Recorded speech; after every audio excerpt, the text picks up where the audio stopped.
Si Vince, ang half-brother ni Gabriel, ay sinubukan akong kidnapin. Napakaswerte ko na nagawa kong tumalon palabas ng sasakyan bago siya may maaaring gawin sa akin ng anumang bagay, sabi ko kay Madam Stella. Ang mga panginginig ay dumadaloy sa aking gulugod habang naglalaro ang alaala sa aking mga iniisip.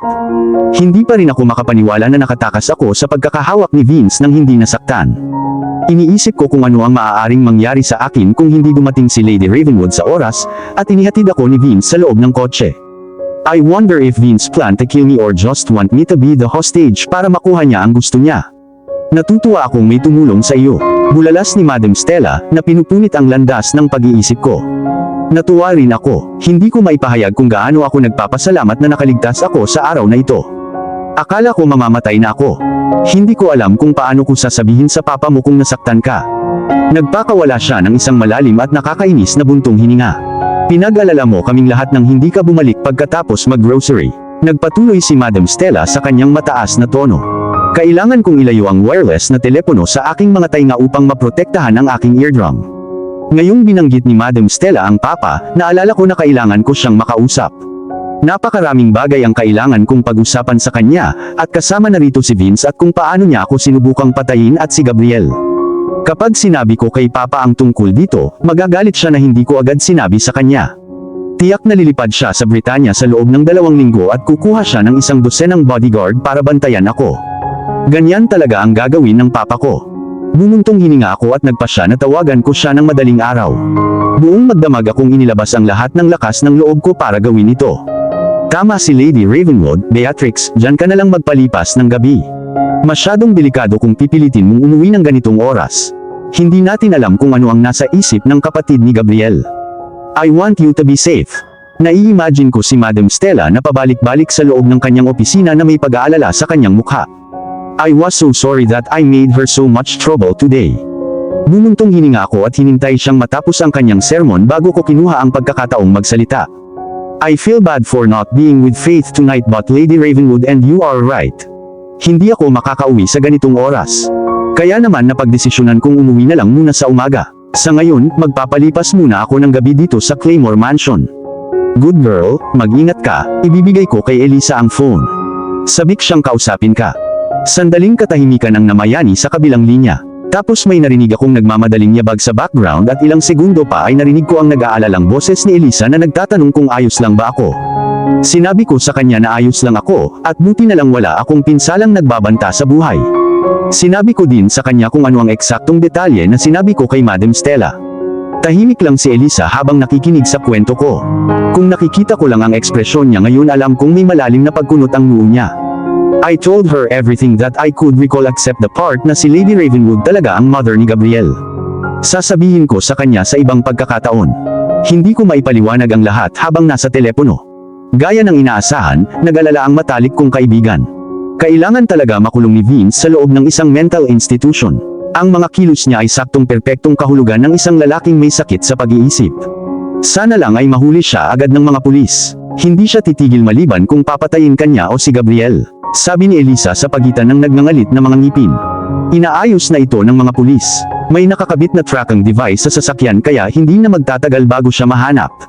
Nang matapos ang tawag at sinigurado sa akin ni Elisa na ang aking maliit na anghel ay payapang natutulog sa kanyang kama, ay pinatay ko ang telepono. Nagpakawala ako ng malalim na buntong hininga at ibinalik ang telepono sa ibabaw ng night table. Nakangiting tinungo ko ang kama kung saan natutulog si Vienna at yumakap sa kanya. Habang nakahiga ako sa tabi ng aking anak, bumalik sa isip ko si Gabriel. Napawi ang ngiti sa labi ko. Bumalik ang pag-aalala na naramdaman ko kanina. Sa pagkakataong ito ay mas malaki kaysa sa huling pagkakataon. Sana lang kung nasaan man siya ngayon, ligtas siya. Ipinagdarasal ko na sana ay hindi gumawa ng masama si Vince sa kanyang half-brother.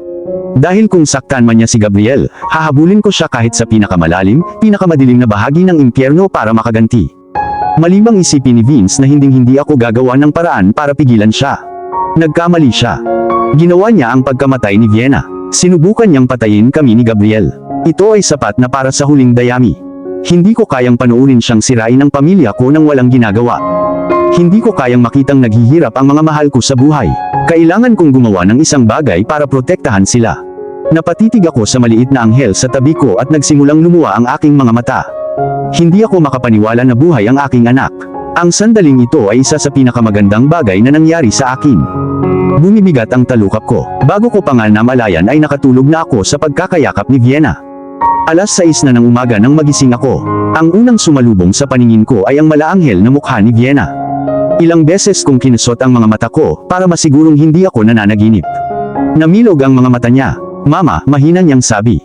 Nakangiti ang cherry lips niya. Ito ay totoo, hindi lang ito panaginip. Good morning, Vienna. Hinila ko siya sa braso ko at niyakap siya ng mahigpit. Niyakap niya ako pabalik na may katumbas na init.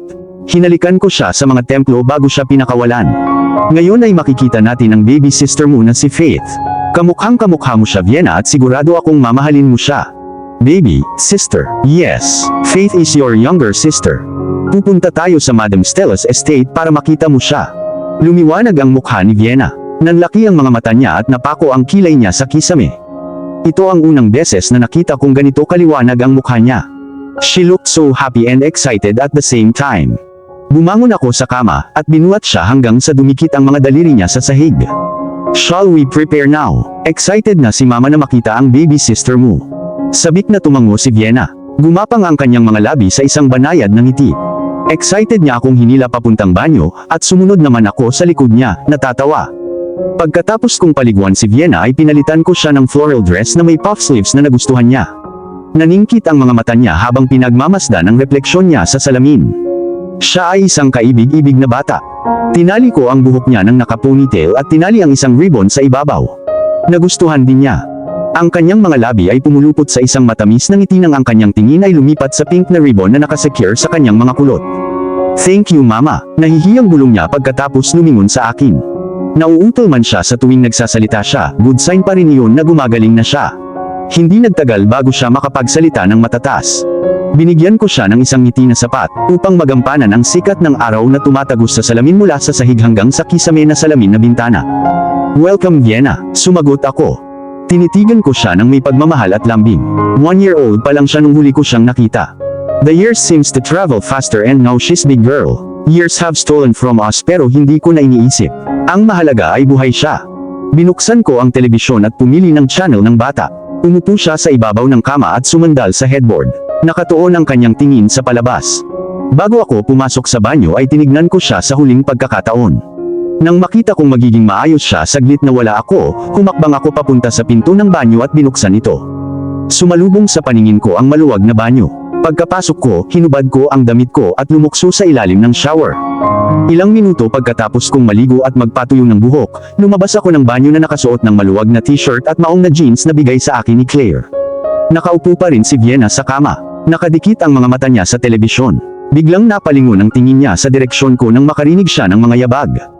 Pinatay ko ang telebisyon at tinulungan si Vienna na bumaba sa kama. Mahigpit ang pagkakahawak ng kanyang mga daliri sa aking mga daliri habang kami ay lumipat sa pinto, sa mahabang pasilyo, at pababa ng hagdan kung saan matatagpuan ang kusina. Nakangiting bati ni Claire nang makarating kami sa kusina. Nakaupo siya sa isa sa mga upuan. Naghanda siya ng husto. Ang kanyang lavender dress na suot niya ngayon ay mukhang maganda sa kanyang walang kapintasang puting balat. Ang kulay ay nagpalabas sa kanya na mas bata kaysa sa kanyang tunay na edad. Maging ang kanyang golden brown na buhok ay maayos na nakaipit sa kanyang batok. Si Lady Ravenwood ay ang ehemplo ng kagandahan at pagiging perpekto ng kabataan habang nakaupo siya doon sa mesa. Lumingon siya kay Vienna at mas lalong lumawak ang ngiti niya. Nakatulog ka ba ng maayos kagabi, Vienna? Mahinang tanong niya. Lumawak ang mga labi ni Vienna sa isang masiglang ngiti at tumango. Umupo siya pagkatapos kong hilahin siya ng upuan. Nang makaayos na siya, kinuha ko ang upuan sa tabi niya. Nakahanda na ang sasakyan na gagamitin natin para makarating sa estate. Sinimulan ni Claire habang hinihintay na matapos ang mga katulong sa pagdadala ng lahat ng pagkain sa mesa. Lalapit sa amin ang mga bodyguard para matiyak ang aming ligtas na paglalakbay. Ang magandang balitang iyon ay nagpapataas ng aking kalooban. Hindi ko alam kung paano ako magpapasalamat, Claire. Sa unang pagkakataon tinawag ko ang pangalan niya. Umiling siya. You don't have to thank me, Monica. We are a family, di ba? She added brightly kung saan tinanguan ko ang ulo ko. Yes, we are family. Inulit ko, the words made my heart overflow with emotion. Parang kakaibang marinig ito sa unang pagkakataon, ngunit napakasarap sa pakiramdam na hindi ko mailarawan ang pakiramdam sa mga salita. Speaking of family, I wonder kung kailan babalik si Gabriel. Gusto kong makita ang ekspresyon niya kapag nakita niya si Vienna. Magiging masaya siya. Ang masaya ay magiging isang maliit na pahayag. Magugulat siya na hindi niya ginawa noon.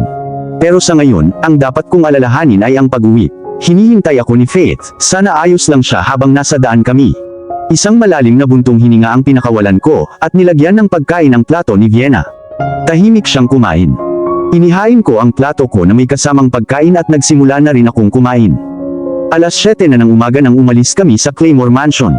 Sa loob ng van, umupo ako malapit sa bintana at katabi ko si Vienna, nakasandal ang ulo sa balikat ko habang nakapikit. Si Lady Ravenwood ay nakaupo sa tabi ng aking anak, ang kanyang mga mata sa bintana, nakatingin sa magandang tanawin na aming nadaanan.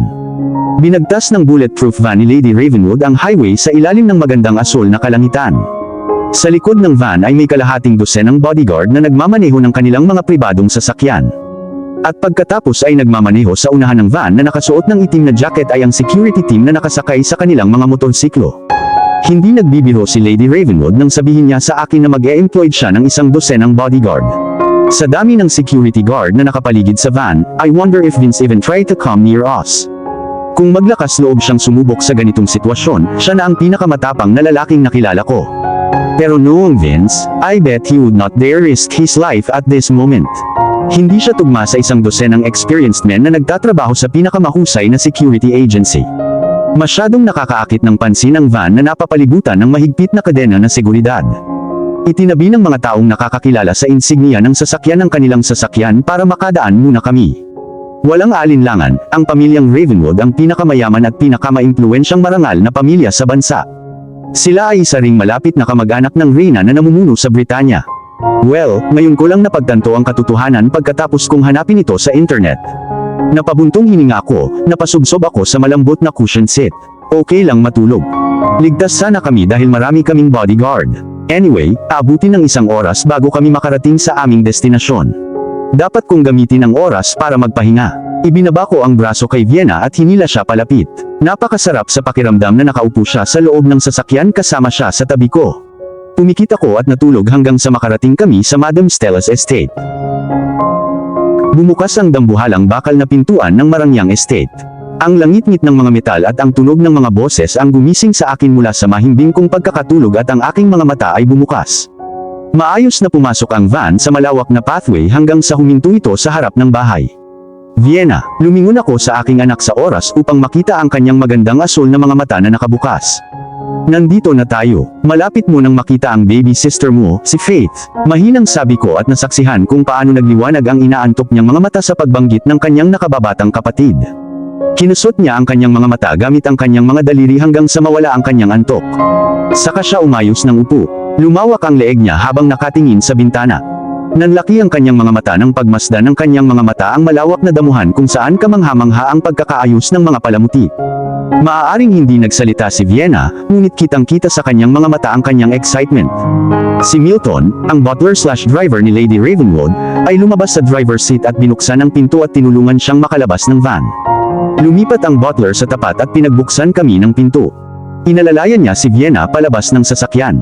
Nang makatayo siya ng tuwid, lumingon sa akin si Milton at hinawakan ang kamay niya bilang suporta. Salamat, Milton. Ngumiti ako at hinawakan ang kamay niya. Nang dumampi ang mga paa ko sa sahig, dahan-dahan niyang binitawan ang kamay ko. Magalang siyang yumuko at pumasok sa sasakyan para maiparada niya ito ng maayos.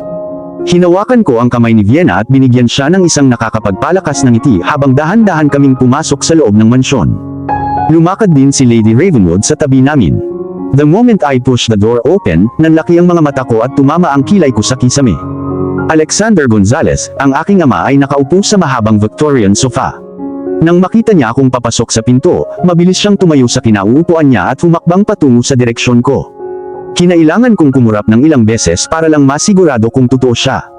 Beatrix, tawag niya at hinila ako sa braso niya nang makarating siya sa kinatatayuan ko. Papa, nawala ako sa ulirat at niyakap siya ng mahigpit. Hindi ako makapaniwala na nandito siya. Walang nagpaalam sa akin na pupunta siya dito ngayon. Pero masaya ako na dumating siya. Napaka-assuring ng presensya niya. Nang palayain niya ako ay nabaling agad ang atensyon niya kay Vienna na hinihila ang laylayan ng t-shirt ko habang nakatago sa likod ko. You must be Vienna, my beautiful granddaughter. Malumanay niyang sabi at binigyan siya ng matamis na ngiti na nagpakinang sa kanyang mga mata sa pagmamahal.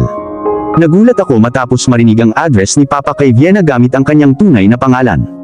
Nagtataka ako kung paano nalaman niya ang tungkol sa pangalan ng kanyang apo, ngunit higit sa lahat nagtataka ako kung bakit siya nagpasya na lumipad sa Britanya tulad ng isang short notice. Ibig sabihin alam na niya ang totoo. Napahigpit ang mga daliri ni Vienna sa aking t-shirt. Ang kanyang malalapad at hindi kumikislap na mga mata ay matamang nakatingin kay Papa Alexander. Ito ang unang pagkakataon na nakita niya ito, at natural ang reaksyon niya. "Don't be scared, Vienna, it's Grandpa." Mahinang sabi ko at pinagmasdan siyang maingat na humakbang pasulong. "Come to Lolo and give him a bear hug," paniniguradong sabi ni Papa. Lumuwag ang pagkakahawak ni Vienna sa t-shirt ko hanggang sa bumitaw siya. Tumakbo siya palapit kay Papa Alexander at niyakap ito. "Lolo," nahihiyang bulong niya at ipinulupot ang kanyang mga braso sa leeg nito. Halos bumagsak ang aking mga luha habang pinagmamasdan ng aking ama na buong pagmamahal na niyakap ang aking daughter. Walang tanong sa akin si Papa, which means alam niya na si Vienna ang long-lost daughter ko. Naagaw ng atensyon ko ang mahinang galaw mula sa hagdan. Pag-angat ko ng tingin, nakita ko si Elisa sa taas ng hagdan na may protective na nakapulupot sa mga braso ni Faith. Si Madam Stella ay nakatayo lang sa tabi ni Elisa. Nagningning ang mga mata ng kaibigan ko, nakaawang ang labi niya. Muntik na siyang mapatalon pababa ng hagdan nang lumipat ang tingin niya sa akin. Kung hindi niya hawak ang aking anak, sigurado akong tumakbo na siya pababa ng hagdan. Naiinip akong naghintay hanggang makarating sa ibaba ng hagdan ng best friend ko. Sa sandaling tumuntong ang mga paa niya sa sahig ay tumakbo ako papunta sa kanya, at dahan-dahang kinuha ang aking anak at dinala sa aking mga bisig. I haven't seen Faith for a single night, and yet parang ilang linggo ko na siyang hindi nakikita. Isang pakiramdam na tanging mga ina lang ang nakakaintindi. Gustong sumabog ng puso ko sa mga emosyon habang hawak ko siya sa braso ko. Nanlaki ang kanyang napakagandang asol na mata at nakabuka ang kanyang cute na labi. Tuwang-tuwa niyang pinaglaruan ang kanyang mga daliri at dinampi nito ang aking pisngi. Tuwang-tuwa si Faith Vienna nang makita ako. Sabi ng ekspresyon niya. I was so happy to see her too that the word happy wasn't enough to describe how I feel now. "Namiss ka ni Mama, baby." Bulong ko at ginawaran ng halik ang kanyang mga templo. Napahagikik siya nang bumaba ang labi ko sa nakataas niyang ilong. Nalipat ang atensyon ni na Madam Stella at Elisa sa kinatatayuan ni Lady Ravenwood na nasa tabi niya ngayon si Vienna. Bakas ang pagkabigla sa kanilang ekspresyon habang ang kanilang mga mata ay nagpabalik-balik sa pagitan ng mga babaeng nakatayo sa tabi ni Alexander Gonzalez. Hindi ako sigurado kung kaninong presensya ang mas ikinagulat nila. Si Vienna ba ay isang splitting image ni Gabriel o si Lady Ravenwood, isang maimpluwensyang anak na babae ng buhok na lubhang nakakaapekto sa kanila? Ngunit pareho silang nanumpa ng mabaling ang atensyon ni Lady Ravenwood sa kanila. "Good morning, Lady Ravenwood." Sabay-sabay na bati ni Madam Stella at Elisa kay Claire habang gulat na gulat pa rin. "Good morning," bati pabalik ni Lady Ravenwood. Lumawak ang labi niya sa isang magiliw na ngiti. Hindi ako nakapagsalita ng ibang salita nang tumakbo sa akin si Vienna. Nagningning sa tuwa ang malalaking mata niya habang nakatingin sa baby sa aking mga bisig. "Baby," bulalas ni Vienna, hindi kumikislap ang mga mata na nakatitig sa akin. "This is your younger sister. Her name is Faith," masayang sabi ko sa kanya. Napabuntong hininga si Vienna. Inabot ng kanyang mga daliri upang marahan na hawakan ang baby na may pagtataka sa kanyang mga mata. Bumilis ang tibok ng puso ko habang pinagmamasdan ang mga anak ko. Ilang taon akong naghintay para mangyari ito. Halos kumpleto na kami ngayon but Gabriel is not around. How I wish nandito siya ngayon para makita niya si Vienna at Faith na magkasama. Ang tanawin ay malalim na makakaantig sa kanyang puso tulad ng ginawa nito sa akin. Napalunok ako ng mariin at pilit na sumilay ang ngiti sa labi ko. Isang luha ang lumabo sa aking paningin at pinahid ko ang nagbabadyang luha. Kung nandito lang si Gabriel, makikita niya ang emosyonal na eksenang ito. Siguradong iiyak din siya. Itinaas ni Vienna ang kanyang mga daliri at marahang hinawakan ang maliliit na kamay ng kanyang nakababatang kapatid. Nagliwanag ang pagkamangha sa kanyang mga mata habang ang kanyang labi ay hindi mapigilang mapangiti. Hindi ko akalain na darating ang araw na ganito. Ang panunood sa eksenang mahiwagang naglalahad sa harap mismo ng aking mga mata ay napuno ng bugso ng damdamin ng aking puso. That moment, para akong nasa langit. Heaven na matagal ko nang hindi naramdaman matapos kong isipin na namatay si Vienna sa isang aksidente dahil sa akin. Can I kiss her? Tanong ni Vienna, nagmamakaawa ang malalawak niyang mata habang nakatingin sa akin. Of course Vienna, she's your younger sister. You could kiss her as much as you like. Sagot ko at pinagmasdan ang kanyang matingkad na asul na mga mata na lalong lumiwanag. Thank you po Mama. Mahinang sagot niya, gumapang ang pamumula sa kinis ng pisngi niya. Ibinaba ko si Faith hanggang sa maabot siya ni Vienna. Faith, mahinang sabi ni Vienna. Ang kanyang magandang asul na mga mata ay napako sa maliit na batang babae sa kanyang harapan. For the first time since we met, narinig ko siyang nagsalita ng hindi nauutal. Gusto ko siyang yakapin sa gulat pero ayoko namang sirain ang magandang sandali, kaya pinanood ko na lang siyang maglatag ng isang malambot na halik sa mga templo ni Faith. Nang iangat ko ang aking ulo, nahuli ko ang lahat na nakatingin sa amin na may panaginip na tingin na antig sa eksenang kanilang nasaksihan. Tumikhim si Papa pagkatapos niyang makarecover. Naanod ang mga mata ko sa kanya, at nakita kong malungkot ang ekspresyon niya. Gusto ka naming makausap ni Lady Ravenwood ng private, Monica. Seryosong sabi niya nang mahuli niya akong nakatingin sa kanya. Isang malalim na buntong hininga ang pinakawalan ko at tumango. Alam kong gusto niya akong kausapin. Napakaraming bagay na dapat niyang malaman at ang una sa aking listahan ay sabihin sa kanya ang tungkol sa aking daughter. Dahan-dahang pumunta sina Papa Alexander at Lady Ravenwood sa library. Pinanood ko silang maglakad palayo hanggang sa makarating sila sa pinto at pumasok sa loob. Pagsara ng pinto, doon ko nabaling ang atensyon ko kay Madam Stella at Elisa. Huwag kang mag-alala, sasamahan namin ni Elisa ang mga bata, sabi ni Madam Stella. Tiningnan ko si Elisa kung ayos lang. Binigyan niya ako ng isang malambot, nakakapanatag ng ngiti at tumango. Salamat. Nagpasalamat ako sa kanilang dalawa. Maingat kong inilagay si Faith sa mga bisig ni Elisa bago lumingon kay Vienna. I will back darling. Mama needed to talk to Lola at Lolo. Tumango si Vienna bilang pag-unawa. Matapos hawakan ng kamay ni Madam Stella, tinungo nila ang pinto para makalanghap ng sariwang hangin sa labas ng hardin. Binuksan ko ang pinto ng library. Pumasok ako sa loob saka isinara ito sa likod ko. Si Lady Ravenwood ay nakaupo sa mahabang rectangular table, at si Papa ay nakaupo sa tapat niya. Nang marinig nila akong pumasok, napatingin silang dalawa sa akin. Huminga ako ng malalim at inilabas ang lahat ng lakas ng loob ko para simulan ang paliwanag ko, ngunit bago ko pa mabuksan ay nagsalita na ang aking ama. Alam ko na ang lahat. Mahinahon niyang sabi. I was expecting na magagalit siya sa akin dahil hindi niya sinabi agad but instead he was surprisingly cool. Maupo ka at ipapaliwanag ko ang lahat. Dagdag niya at sinenyasan akong umupo sa bakanteng upuan sa tabi niya. Masunurin akong sumunod. Nang makaupo na ako ay muli siyang nagsalita. Sinabi na sa akin ni Lucas Nicolas ang lahat. Casual niyang sabi na tinutukoy ang matalik na kaibigan ni Gabriel. Nanlaki ang mata ko sa gulat. Bakit sasabihin ni Lucas kay Papa ang tungkol dito? Napakurap ako ng ilang beses, iniisip ang dahilan sa loob ng utak ko ngunit hindi ko mahanap ang tamang sagot. Nagpakawala ako ng malalim na buntong hininga at sumuko. Parang nabasa ni Papa ang iniisip ko, paliwanag niya. Ako ang kumuha kay Lucas sa isang investigation agency para bantayan niya si Vince. Isa pang wave ng shock ang tumama sa akin. So inimbestigahan ni Papa si Vince. At ang matalik na kaibigan ni Gabriel na si Lucas ay isang secret agent or something. Ilang beses ko nang nakita si Lucas at tiyak na mukhang misteryoso siya, ngunit hindi ko naisip na isa siyang agent. Akala ko sa mga nobela at movie lang umiiral ang mga secret agent. Hindi ko alam kung paano ko haharapin ang mga nakakagulat na revelations na ito. Hindi ko man lang inaasahan ito. Umayos ang likod ko pagkatapos huminga ng malalim. Itinuon ko ang aking atensyon sa aking ama habang hinahanda ang aking sarili para sa isa pang nakakagulat na balita. I want to ensure you and Gabriel are both safe. That's why I hired Lucas Nicolas to keep AI and watch your every move. Palihim akong binibigyan ni Lucas ng report kung ano ang nangyayari sa paligid mo, at doon ko nalaman na may pakana pala si Vince laban sa inyo ni Gabriel. Huminga siya ng malalim saka nagpakawala ng hininga bago nagpatuloy. Inutusan ko si Lucas na panoorin ang bawat kilos ni Vince, at naghanap ng ebidensya na nagpapatunay na sinubukan kanyang patayin, at ang asawa niyang si Angela ay kasabwat. Matapos ang isang linggong pagsubaybay kay Vince ni Lucas ay wala siyang mahanap na matibay na ebidensya. Pero sa sobrang dedikasyon, sa wakas ay nagbunga ang kanyang pagsusumikap sa isang mas mahalagang katotohanan, natuklasan niyang buhay si Vienna. Kalmado ang ekspresyon ni Papa, ngunit kumikinang sa tagumpay ang matangkad na itim niyang mga mata. Nang biglang lumipat ang tingin ko kay Lady Ravenwood, nahuli ko siyang matamang nakatingin kay Papa. Hindi man lang siya nagulat habang nakikinig sa paliwanag nito. Naiintindihan ko na ang ama ay higit pa sa lahat ng ito, ngunit ang hindi ko maintindihan ay kung bakit si Lady Ravenwood ay nasangkot din dito. Aside of course sa pagiging mother ni Gabriel.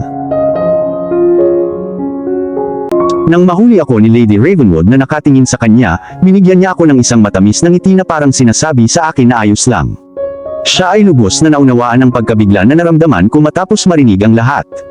Huminga ako ng malalim, panay ang paghinga. Nang sa wakas ay nagkaroon ako ng sapat na lakas ng loob, maayos na lumabas sa aking mga labi ang mga salitang kanina ko pa gustong itanong. So si Lucas Nicolas ang nagsabi kay Lady Ravenwood tungkol sa lahat ng ito. Sa kabutihang palad, hindi niya kailangang sabihin sa akin na intindihin ang lahat. Mahinahong sagot ni Lady Ravenwood na parang hindi na niya sasabihin sa akin ang isa pang revelasyon. Ako ang nagmamay-ari ng investigation agency na pinagtatrabahuan ni Lucas, at mayroon akong lahat ng access sa bawat report. Dagdag niya at hindi nagbago ng kaunti ang ekspresyon ng mukha niya. Holy moly, masyado akong bulag para hindi mapansin ang misteryong bumabalot kay Lady Ravenwood. Ang napakalaking bakal na gate, isang dosenang mga security guard na nakapost sa loob at labas ng Claymore Mansion, ang mga suspicious men in black na pumapasok at lumabas sa opisina ni Lady Ravenwood ang nagsabi ng lahat. Napakawalang muwang kung mapansin ang lahat ng ito, at hindi makipagkarera sa isang tanong. Habang tinitingnan ko ngayon si Lady Ravenwood, iniisip ko kung ano pa ang mga sekreto niya. If enigma ay isang tao, dapat ay siya si Lady Ravenwood. Ang mga magulang ni Lady Ravenwood, ang Duke at Duchess ng Claymore, ay malapit na kaibigan ni Mommy Clarissa. Paliwanag ni Papa Alexander, sabay ngiti kay Lady Ravenwood na sinuklian niya ng ngiti na puno ng init. At kaya naging matalik din kaming magkaibigan. Sumang-ayon si Lady Ravenwood, may masiglang pagkinang sa mga mata nitong Sapphire habang nakatingin sa kanya. Alexander was the older brother I never had, she added in a tone filled with pride. Unfortunately, things ended when we parted ways. Ang aking ama ay namatay sa isang sakit at ang aking ina ay kailangan siyang alagaan. Ipinadala ako sa Bellavia, sa malayong pinsan ng mami ko. Ang huling pangungusap ay binibigkas sa isang masakit na malambot na boses. Nahuli ko ang biglaang pagbabago sa kanyang masayang mood. Pansamantalang napuno ng lungkot ang mukha niya, matapos niyang banggitin ang Bellavia. Ang lugar kung saan niya nakilala ang ama ni Gabriel. Ang lugar kung saan nagsimula ang kanyang paghihirap at pagkamatay. Nilunok niya ang bukol sa kanyang lalamunan at ngumiti, ngunit pilit iyon, at halos hindi umabot sa kanyang mga mata ang ningning. Inabot ni Papa Alexander ang kamay niya at ngumiti. Sa isang panandaliang sandali nang magtama ang kanilang mga mata, lumiwanag ang kanyang mukha at isang tunay na ngiti ang gumuhit sa kanyang mga labi. Masyadong matibay ang bond na pinagsaluhan ng dalawa para baliwalain. Kung hindi naghiwalay ang dalawa, kung si Lady Ravenwood ay hindi pinilit na pumunta sa Bellavia, at kung hindi umalis si Papa Alexander papuntang Cordova upang pangasiwaan ang negosyo ng pamilya, ang dalawa ay maaaring natapos na higit pa sa mga kaibigan. Unfortunately, if the two ended up together, Gabriel and I would have been born differently and chances are we will never meet. Practically, things happen for a reason. Speaking of Gabriel, ngayon na ang pagkakataon para tanungin sila tungkol sa kanya. Baka may clue sila kung nasaan siya. Pinuno ko ng hangin ang dibdib ko, saka napabuntong hininga bago ako nagsalita. About Gabriel, I want to ask a favor to help na hanapin mo siya. Nagpunta siya sa Bellavia ilang araw na ang nakalipas, simula noon wala na akong natatanggap na tawag mula sa kanya. Hindi siya sumasagot pati mga text at tawag ko. I wonder kung may nangyaring masama. Nag-aalala ako. Nagpalitan ng makahulugang tingin sina Lady Ravenwood at Papa Alexander na nagpabilis ng pulso ko. Mayroon isang bagay na alam nila na hindi nila sinabi sa akin. Tumayo si Papa mula sa pagkakaupo. Pero bago siya umalis sa upuan, narinig ko siyang huminga ng malalim. Hinawakan ni Lady Ravenwood ang kamay ko, at kumapit ng mahigpit na parang binibigyan niya ako ng kung anong suporta. Ang biglaang pagbabago ng kapaligiran ay nagpatunay sa aking kinatatakutan. May bambang bumagsak sa harapan ko. Dumapo ang mga nanlalaki kong mata sa aking ama na pabalik-balik sa harap ng mesa, habang abala sa malayong pag-iisip. Anong nangyari kay Gabriel? Tumaas ng ilang octaves ang boses ko. Napagtanto na halos isinisigaw ko na ang mga salita at ngayon ay nakatayo na. Maingat akong umupo sa upuan at tinanong ang parehong tanong, sa mas kalmadong tono. Please, anong nangyari kay Gabriel? Hinihingal kong pakiusap, nilalabanan ko ang pagiyak. Tumigil si Papa Alexander sa paglalakad pabalik-balik at lumingon sa akin. Humugot siya ng malalim na hininga bago nagsimula. Sa sobrang kabog ng dibdib ko, pinakinggan ko ang sasabihin niya. Noong gabing na-expose sa publiko ang pagkalulong sa pagsusugal ni Vince, at nang araw ding iyon ay ipinahayag na bankrupt ang Anderson Company, lumipad si Lucas papuntang Bellavia. Bumisita siya sa Gonzales Mansion para ibigay sa akin ang buong report tungkol kay Vince. Nasa gitna kami ng isang pagpupulong nang makatanggap si Lucas ng isang mahalagang tawag mula kay Gabriel. Tumigil si Papa Alexander. Ang kanyang mga mata ay pinagmamasdan ng aking mukha at tinitimbang ang aking emosyon. Maaring ako ay mukhang kalmado at composed sa labas, ngunit mula sa loob para akong isang aktibong bulkan na naghihintay na sumabog. Kumuyom ang mga daliri ko sa frustration habang hinihintay ko siyang magpatuloy. The suspense was killing me and yet I waited patiently. Gabriel was in trouble, a huge one. Ang asawa ni Vince ay natagpuang patay sa loob ng Anderson Mansion.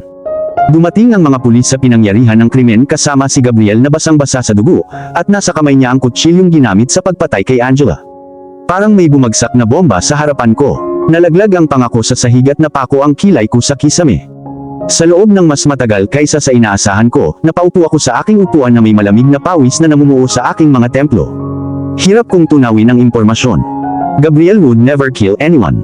Sumigaw ako ngunit ang mga salita ay dumating sa isang halos hindi naririnig na bulong. Bakit ito nangyayari sa amin? At dito ko naisip na magiging isang pamilya ulit kami.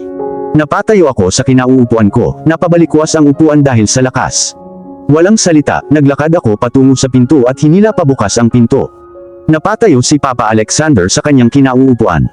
Saan ka pupunta? Tanong niya, matigas at matatag ang tono.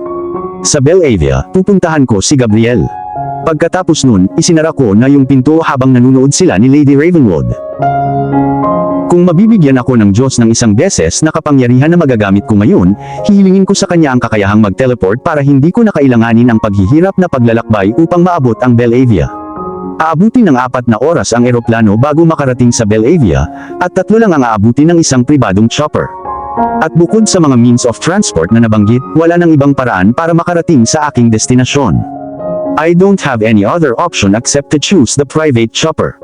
Unless of course I have superpowers at kaya kong lumipad sa walang hangganang dagat, ngunit alam kong hindi ko magagawa yun kaya kailangan kong maghintay ng 3 oras, hanggang makarating ako kay Gabriel.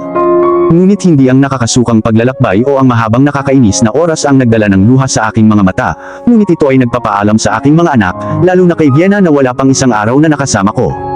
Pinunasan ko ang mga luha ko at umakyat sa loob ng private plane ni Lady Ravenwood. Kumaway ako pabalik sa lahat bago nagsara ang pinto. Hindi ko na sila makita pero nakatitig pa rin ako sa pinto na para bang may magbabago. Matapos magpakawala ng malalim na buntong hininga, ibinaling ko ang aking ulo sa bintana at mas lalo akong napasubsob sa leather seat habang ang pribadong chopper ay lumutang sa ere. Sa loob ng private chopper na pag-aari ni Lady Ravenwood ay nakaupo akong mag-isa. Ang ganda ng view sa labas ng bintana ay tumangging para aliwin ako, at wala nang makakapagpasaya sa akin ngayon maliban sa makitang ligtas si Gabriel. Kung alam ko lang na ganito ang mangyayari sa kanya, at i-frame siya ni Vince sa pagkamatay ni Angela ay hindi ako papayag na umalis siya ng bansa.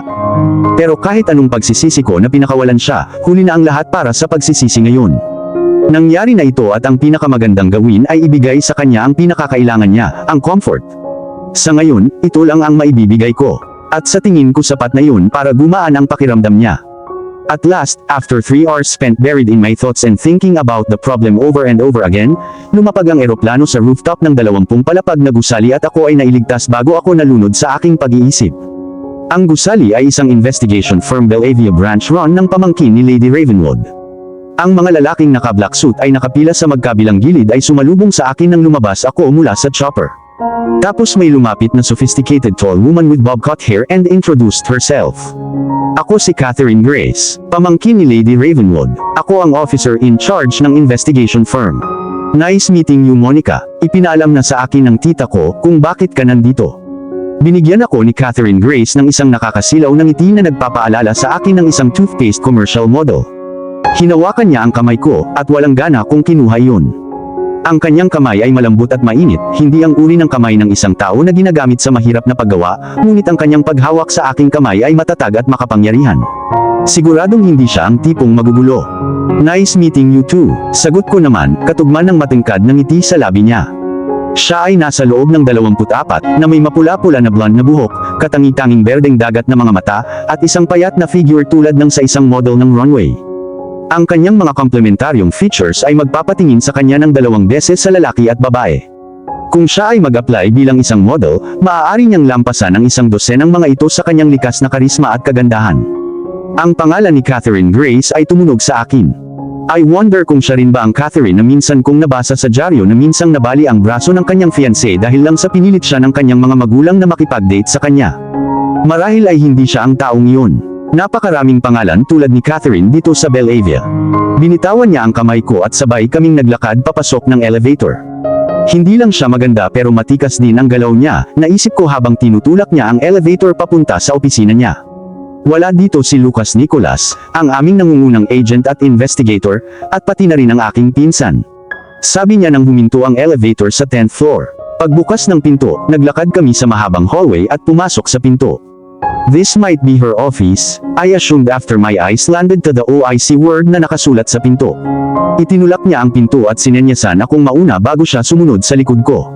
Malaki at maluwag ang kwarto. Hindi masakit sa mata ang mga appliances at furniture. Very welcoming ang atmosphere sa loob ng room. Isang uri ng kapaligiran na maaaring makapagpahinga sa isang tao kahit sa trabaho. Nilibot ng mata ko ang buong lugar. Napaka-refresh ng ambience sa loob ng kwarto niya. Doon sa tuktok ng mesa ay isang Pokemon mug na may Pikachu art. Sa tabi ng mug, may nakabukas na laptop. May ilang pirasong papel ang nakapin sa ilalim. Busy yata si Catherine Grace pagdating ko. Binuksan ni Catherine ang isang wardrobe. Ang mga itim na jacket na ginawa para sa iba't ibang laki ay maayos na nakasabit sa loob. Please wear this for your safety, utos niya. Kinuha ko iyon at sinunod ang utos niya. That's a bulletproof jacket. You need to wear that to secure your safety. Hindi natin alam kung ano ang mangyayari kapag nakalabas na tayo sa building na ito kaya dapat tayong mag-ingat. Detalyadong paliwanag niya at tinanguan ang ulo ko bilang pagsang-ayon. Are you ready? Tanong ni Catherine. Yes, I am ready. Sagot ko at huminga ng malalim at panay ang paghinga. Let's go to our destination then. Dagdag niya. Tahimik akong sumunod sa kanya sa loob ng elevator. Pinindot ni Catherine ang elevator button papunta sa ground floor kung saan matatagpuan ang isang malawak na parking area. Naglakad kami sa sideway sa walang katapusang park ng mga sasakyan hanggang sa marating namin ang sasakyan niya. Sumakay siya sa driver's seat at naghintay hanggang sa maupo ako sa loob bago niya binuksan ang makina. Makalipas ang ilang segundo, papunta na sa police station ang sasakyan. Huminto ang sasakyan at tinulak ko ang pinto. Sumalubong sa paningin ko ang malaking tatlong palapag na gusali pagkababa ko ng sasakyan. Shall we get inside? Mahinang sabi ni Catherine Grace, matamang pinagmamasdan ang ekspresyon ko. Natanggal ang tingin ko sa view, tumingin ako sa kanya at tumango. Huminga ako ng malalim, panay ang paghinga at humakbang pasulong. Sumunod naman si Catherine sa tabi ko. Bumigat ang mga paa ko sa bawat hakbang ko. Parang babagsak ang mga tuhod ko anytime soon. I can't wait to see Gabriel and yet the more I step closer mas lalong sumikip ang dibdib ko. Isang matangkad at makapal na lalaki na naka-black smart suit ang sumalubong sa amin nang makapasok kami sa building. Napadpad ang mga mata ko sa nameplate na nakaipit sa kanyang damit, Ted Miller it says, at sa ibaba ng kanyang pangalan ay nakasulat ang mga salitang Crime Investigator Officer. Pagkatapos ay lumingon siya kay Catherine at ang kanyang mga mata ay kumikislap sa pagkilala. Miss Catherine, panimula niya. Nang mapagtanto kung sino siya ay tinanggal niya ang kanyang hat at bahagyang iniyuko ang kanyang ulo. Nilibot ng mga mata ko ang lugar habang nag-uusap ang dalawa. Iniisip ko kung saang parte ng building nakakulong si Gabriel. Kapag makikita ko siya ngayon, siguradong madudurog ang puso ko. Ayokong makita siyang nakulong sa lugar na ito dahil sa krimen na hindi niya ginawa. Sa kaibuturan ng aking puso, alam kong hindi pinatay ni Gabriel si Angela kahit na ang ebidensya at mga pangyayari ay nagpapahiwatig na siya ang gumawa nito. Hinding-hindi niya sasaktan ng sinuman. Maaaring hindi perpekto si Gabriel ngunit tiyak na hindi siya killer. Please follow me to the detaining room. Ang sabi ng opisyal, nawala ako sa aking umuusbong na pag-iisip at sumunod sa likuran niya patungo sa direksyon ng mahaba at makitid na pasilyo. Bumilis ang pintig ng puso ko at lumalim ang paghinga ko. Huminto siya sa isang partikular na pinto at binuksan iyon. Nasa loob si Mr. Anderson. Kasama niya si Mr. Nicholas. Sabi ng investigador at tumabi para makapasok kami. Salamat, wika ko sa kanaglakad palayo sa kanya. Hindi na ako lumingon nang biglang sumara ang pinto sa likod ko. Patuloy ako sa pag-usad habang ang aking mga mata ay nagwawali sa walang bintanang silid. Ang tanging kasangkapan sa loob ng silid ay isang maliit na kama na gawa sa kahoy, isang solong upuan, at isang plastik na mesa. Bukod sa mga bagay na iyon ay wala nang iba pa sa loob ng kwarto. Napukaw ang atensyon ko ng mahinang bulong ng paggalaw sa sulok ng kwarto. Natigil ang paghinga ko nang lumipat ang tingin ko sa direksyong iyon at nakita ko si Gabriel na nakatingin sa akin. Nakatayo sa tabi niya si Lucas Nicholas. Nilunok ko ang malaking bukol sa aking lalamunan habang nakatingin kami sa mata ng isa't isa at nalaman kung sino ang kukuha ng unang hakbang. Si Lucas Nicholas, na parang naramdaman na kailangan namin ni Gabriel ng privacy, tumahimik at nag-excuse. Pagkatapos ay hinila niya si Catherine Grace sa pintuan at isinara iyon sa likuran niya, kaming dalawa lang ang naiwan. Ang mga luhang pilit kong pinipigilan ay dumaloy sa namumula kong pisngi. Nasasaktan akong makita siyang ganito. Ilang araw ko na siyang hindi nakikita pero parang may edad na siya. Humahaba na ang magulo niyang kayumangging buhok at parang ilang araw na itong hindi sinuklay. Lukot at sobrang laki ang itim na shirt na suot niya. May mga tuod sa kanyang panga at maitim na bilog sa ilalim ng kanyang mga mata. Malamang, ilang araw na siyang walang tulog. Gabriel, mahinang ungol ko. Isang nakakadurog na hikbi ang bumungad sa aking labi. Napakasakit ng puso na makita siya sa ganitong paraan at alam kong wala akong magagawa para tulungan siya sa gulo na ito, ay nagpapalala sa sakit ko. Sa isang pintig ng puso, naroon siya sa tabi ko, hinila ako palapit at niyakap niya ako habang ako ay umiiyak. Napuno ng mahinang paghikbi ko ang maliit na silid. He was whispering reassuring words to my ears meant to make me stop crying, but the words only made me cry more. Okay lang daw, hindi naman niya ginawa ang krimen para makalaya siya kaagad. Okay lang daw siya at tuwang-tuwa siya na nakita ko siya kaya kailangan ko nang tumigil sa pagiyak. Pinakinggan ko lahat ng sinabi niya habang patuloy na umaagos ang mga luha sa pisngi ko na parang talon na walang katapusan. Ipinulupot ko ang aking mga braso sa kanyang leeg at ibinuhos ang aking puso sa kanyang dibdib hanggang sa ang kanyang shirt ay nabasa ng aking mga luha. Ang kanyang mga kamay ay humahaplos sa aking likod, nagpapakalma sa akin na tumigil sa pagiyak. Matapos ibuhos ang aking emosyon, naramdaman ko ang stress sa loob ko na nagsimulang magpahinga hanggang sa humupa ang aking emosyon. Nang mawala ang hikbi ko, itinaas niya ang aking baba gamit ang kanyang hinlalaki at hintuturo para makita niya ang aking ekspresyon. Pinunasan niya ng mga daliri niya ang luha sa pisngi ko. Ipinikit ko ang aking mga mata, ninamnam ang init ng kanyang mga kamay na tumatama sa aking balat. I was so scared, Gabriel.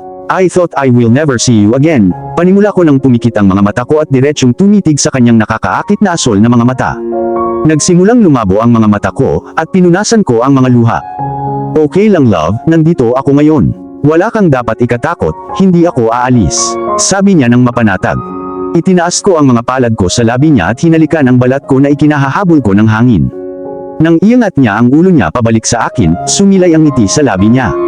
Iyon ang unang ngiti niya pagkatapos dinala siya sa loob ng kwarto. We need to prove you're innocent, Gabriel. I will bet my life na hindi mo pinatay si Angela. Kailangan nating gumawa ng paraan para mapatunayan na si Vince ang pumatay sa kanya. Matigas kong sabi, puno ng desperasyon ang boses ko. You don't need to worry. Your father was helping me and so Claire. Lucas Nicolas was helping me na humanap ng ebidensya na hindi ko ginawa ang krimen. Kaya huwag kang mag-alala. Ang mga salita ay binigkas ng mahina at nakakagulat na kalmado kahit na ang naranasan niya. How I wish na maging kasing cool ko siya. Kapag natapos na ang pagsubok na ito, hihintayin kitang makauwi. Nilunok ko ang bukol na namumuo sa lalamunan ko bago nagpatuloy. Faith will be waiting for you. And so Vienna. Ang kanyang katangi-tanging asol na mga mata ay napuno ng sakit sa pagbanggit ng pangalan ni Vienna. Kung hinihintay din ako ni Vienna, mahinang bulong niya habang malayo ang tingin sa mga mata. Kung hinihintay din niya ako, inulit niya, sa pagkakataong ito ay may pumatak na luha sa kanyang pisngi. Ito ang unang pagkakataon na nakita ko siyang umiyak habang sinasabi ang pangalan ng aming anak. Hinawakan ng mga daliri ko ang mga luha at pinunasan iyon. Look at me, Gabriel, utos ko at sumunod naman siya. Nang tumingin siya ng malalim sa mga mata ko, kinuha ko ang pagkakataon para sabihin sa kanya ang totoo. Si Vienna, buhay ang anak natin. Ang mga salita ay binigkas ng mahina at mahinahon ngunit hindi maipaliwanag ang pagkalito na kumakalat sa kanyang mukha. Napakunot-nuo ang mga kilay niya sa kisame. Biglang lumuwa ang mga mata niya. Ano bang pinagsasabi mo? Namatay si Vienna sa isang aksidente. Umiling ako. No, hindi niya ginawa. Panaginip ba ito? Walang paraan na sasabihin mo sa akin na buhay siya kung hindi. Napakamot ng ulo si Gabriel na hindi makapaniwala. Ganyan talaga ang reaksyon ko nang malaman kong buhay na buhay ang anak ko. She's alive, Gabriel. Maingat kong pinunasan ang mga luha sa gilid ng aking mga mata. She's now safe and in good hands. Inaalagaan ni Lady Ravenwood at Papa sina Vienna at Faith ngayon. Hindi ako makapaniwala. Paano? Paos na bulong niyang tanong. Ang kanyang mga mata ay kumikinang sa emosyon habang nakatingin sa akin. Peke ni Vince ang pagkamatay niya at inilayo siya para tayo ay magdusa at tayo talaga. Pero kinuha ni Papa si Lucas para bantayang mabuti si Vince at doon niya nalaman na buhay si Vienna. Iniligtas ni Lucas ang anak natin, Gabriel. Mabilis niyang pinunasan ang mga luha ngunit hindi niya napigilan. Isang luha ang bumagsak, pagkatapos ay isa pa, at isa pa. Bago niya namalayan ay basang-basa na ang kanyang pisngi sa luha. Pinunasan ko ang mga luha niya gamit ang likod ng mga palad ko, at ipinulupot ang mga braso ko sa leeg niya. It's my own way of saying na iintindihan ko ang nararamdaman niya. Nakapunta na rin ako doon. I will never forgive Vince. Bulong niya nang makabawi siya. Sinabi niya ang bawat salita sa pagitan ng nagngangalit na mga ngipin, habang ang mga braso niya ay nakapulupot sa bewang ko. Katahimikan ang bumalot sa amin habang hawak namin ang isa't isa. Ninamnam namin ang maikling sandali na naramdaman ang init ng aming katawan at ang panandali ang kaginhawaan na ibinigay nito sa amin. Alam naming dalawa na pagkatapos nito, magkakahiwalay na naman kami kaya kami ay kailangang pahalagahan ang mahiwagang sandali ngayon. Hihintayin kita, Gabriel. Ipangako mo sa akin na kahit anong mangyari, babalik ka sa bahay para magkasama ulit tayo ni Faith at Vienna. Pangako ko, love. Sisiguraduhin kong magkakasama ulit tayo. Bulong niya at tinatakan ang kanyang pangako ng mabilis na halik sa labi ko.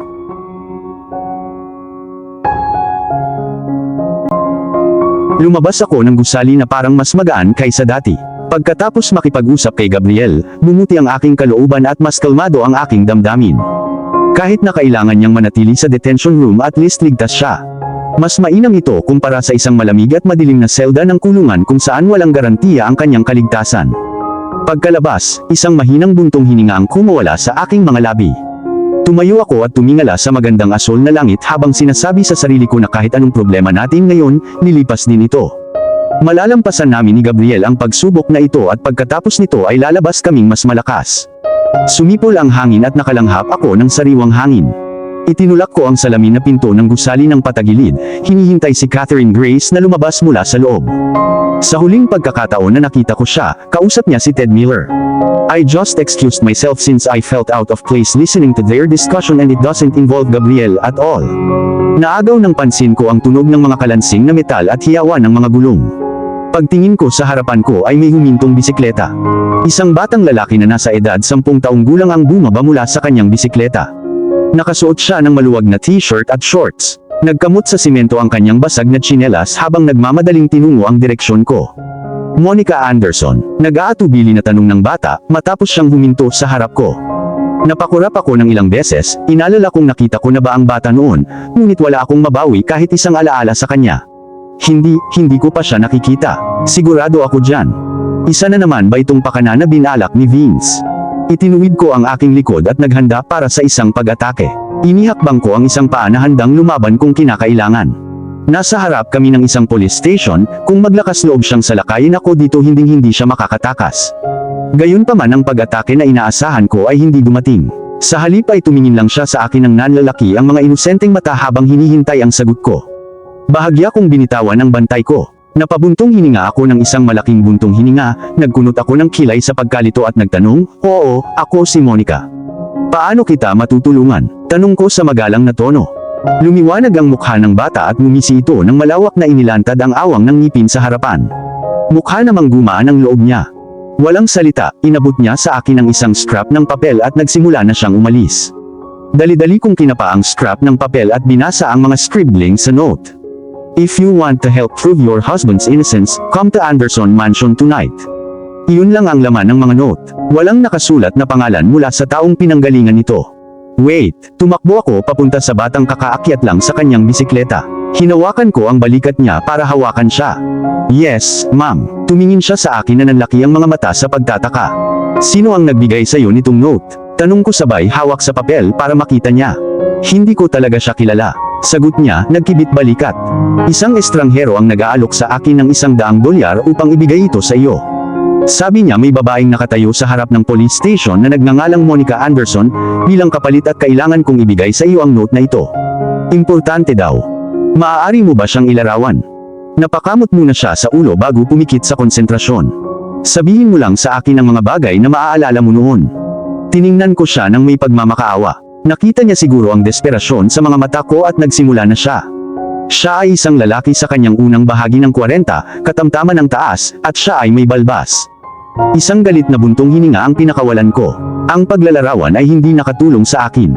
Inilarawan lang niya ang isang karaniwang matandang lalaki. Naalala mo ba ang itsura niya? May nunal ba siya sa mukha? Napansin mo ba ang kulay ng mata niya? Ang shade ng buhok niya? Paulit-ulit na umiling ang bata. Bumagsak ang mga balikat ko sa kawalan niya ng maalala. Ang estranghero ay nakasuot ng business suit. Walang kapansin-pansin sa kanya maliban sa nakasuot siya ng sombrero at natatakpan nito ang kalahati ng kanyang mukha. Sagot niya, parang nanghihinayang, na hindi niya ako matutulungan sa mga detalyeng ibinigay niya. Dahan-dahan ko siyang binitawan, bumagsak ang mga daliri ko sa tagiliran ko at ikinuyong ko ito sa frustration. "Salamat sa iyong tulong." Sagot ko at pinanood siyang sumakay ng bisikleta at nagpedal pasulong. Pinagpatuloy ko ang tingin ko sa kanya hanggang sa mawala ang anyo niya sa malayo. Sino ang nagbigay sa kanya ng note na ito at ano ang hidden agenda sa likod nito? Nabalot ako sa aking umuusbong na pag-iisip nang maramdaman ko ang mahinang pagtapik sa aking mga balikat. May ideya ka ba kung sino ang nagbigay sa iyo ng note na iyon? Wika ni Catherine Grace mula sa likuran ko. Nakagat ko ang isang malakas na sigaw. Hawak-hawak ang aking dibdib na nangangarera, ang ulo ko ay napalingon sa direksyon niya. You scared me, hinihingal kong sabi. Hindi ko narinig na lumapit sa akin si Catherine Grace at hindi ko rin naramdaman ang presensya niya nang makarating siya sa gilid ko. Oh, I'm sorry, she mumbled apologetically, na lalaki ang mga mata. Sincere siya. Akala ko alam mo na nakatayo ako sa tabi mo. Dagdag niya at ibinalik ang tingin niya sa scrap ng papel sa kamay ko. Nagsalubong ang kanyang mga kilay sa pagkalito habang binabasa ang mga salitang mabilis na nagsulat sa note. Hindi ko alam kung sino ang nagutos na ibigay ito sa akin. Sabi ko, bigla ding napatingin sa papel. Hindi ko nga alam kung nagsasabi siya ng totoo at mapapatunayan niyang inosente si Gabriel.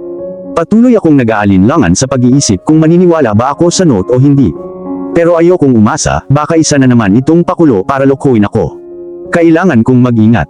Pinag-iisipan ko rin, baka peke ito. Komento ni Catherine, ni minsan ay hindi umaalis ang mga mata sa mga papel habang tila malalim ang iniisi. Gayunpaman, paano kung nagsasabi ng totoo ang nagsulat ng note? Idinagdag niya at napaisip ako tungkol sa malaking posibilidad na tama ang kanyang palagay. Nagtama ang aming mga tingin, may kakaibang kislap sa kanyang mga mata habang nakatingin sa akin. Ang mga salitang nakasulat sa papel ay nangako sa kanyang pakikipagsapalaran at thrill. Maaaring hindi niya sabihin ngunit nagustuhan ni Catherine Grace ang hamon na dala ng scrap ng papel. Sa tingin mo dapat ba akong pumunta? Tanong ko, sabik na marinig ang personal niyang opinyon. I don't think it would be safe if you go to Anderson Mansion alone. Natatakot akong mangyari din sa iyo ang nangyari kay Gabriel. Logical na sagot ni Catherine at hindi na ako pumayag. Ganun din talaga ang iniisip ko. Alam kong hindi ito ligtas. Gayunpaman, paano kung ito na ang pagkakataong hinahanap natin? Hindi natin hahayaang mawala ito sa ating hawak nang hindi man lang sinusubukan. Wala akong plano. Nagpakawala ako ng isang malalim na buntong hininga, at sinuklay ang aking buhok gamit ang aking mga daliri sa sobrang inis. As it happens, may idea ako pero hindi ko alam kung papayag ka. Siya ay tumugon. Nakatutok sa akin ang umaasa niyang mga mata. Let's hear it, sabi ko pagkatapos ng mahabang paghinto. Ang kanyang plano ang tanging pag-asa namin. If it doesn't work, then I doubt if there's anything I could think of that could work. Ipinikit ni Catherine Grace ang kanyang mga mata at pinagmasdan ang aming paligid. Hindi ko pwedeng pag-usapan dito, balik tayo sa kotse. Bulong niya, hinila ang wrist ko. Nang makarating kami sa parking area, sumakay na kami sa loob ng sasakyan para magpatuloy sa aming discussion.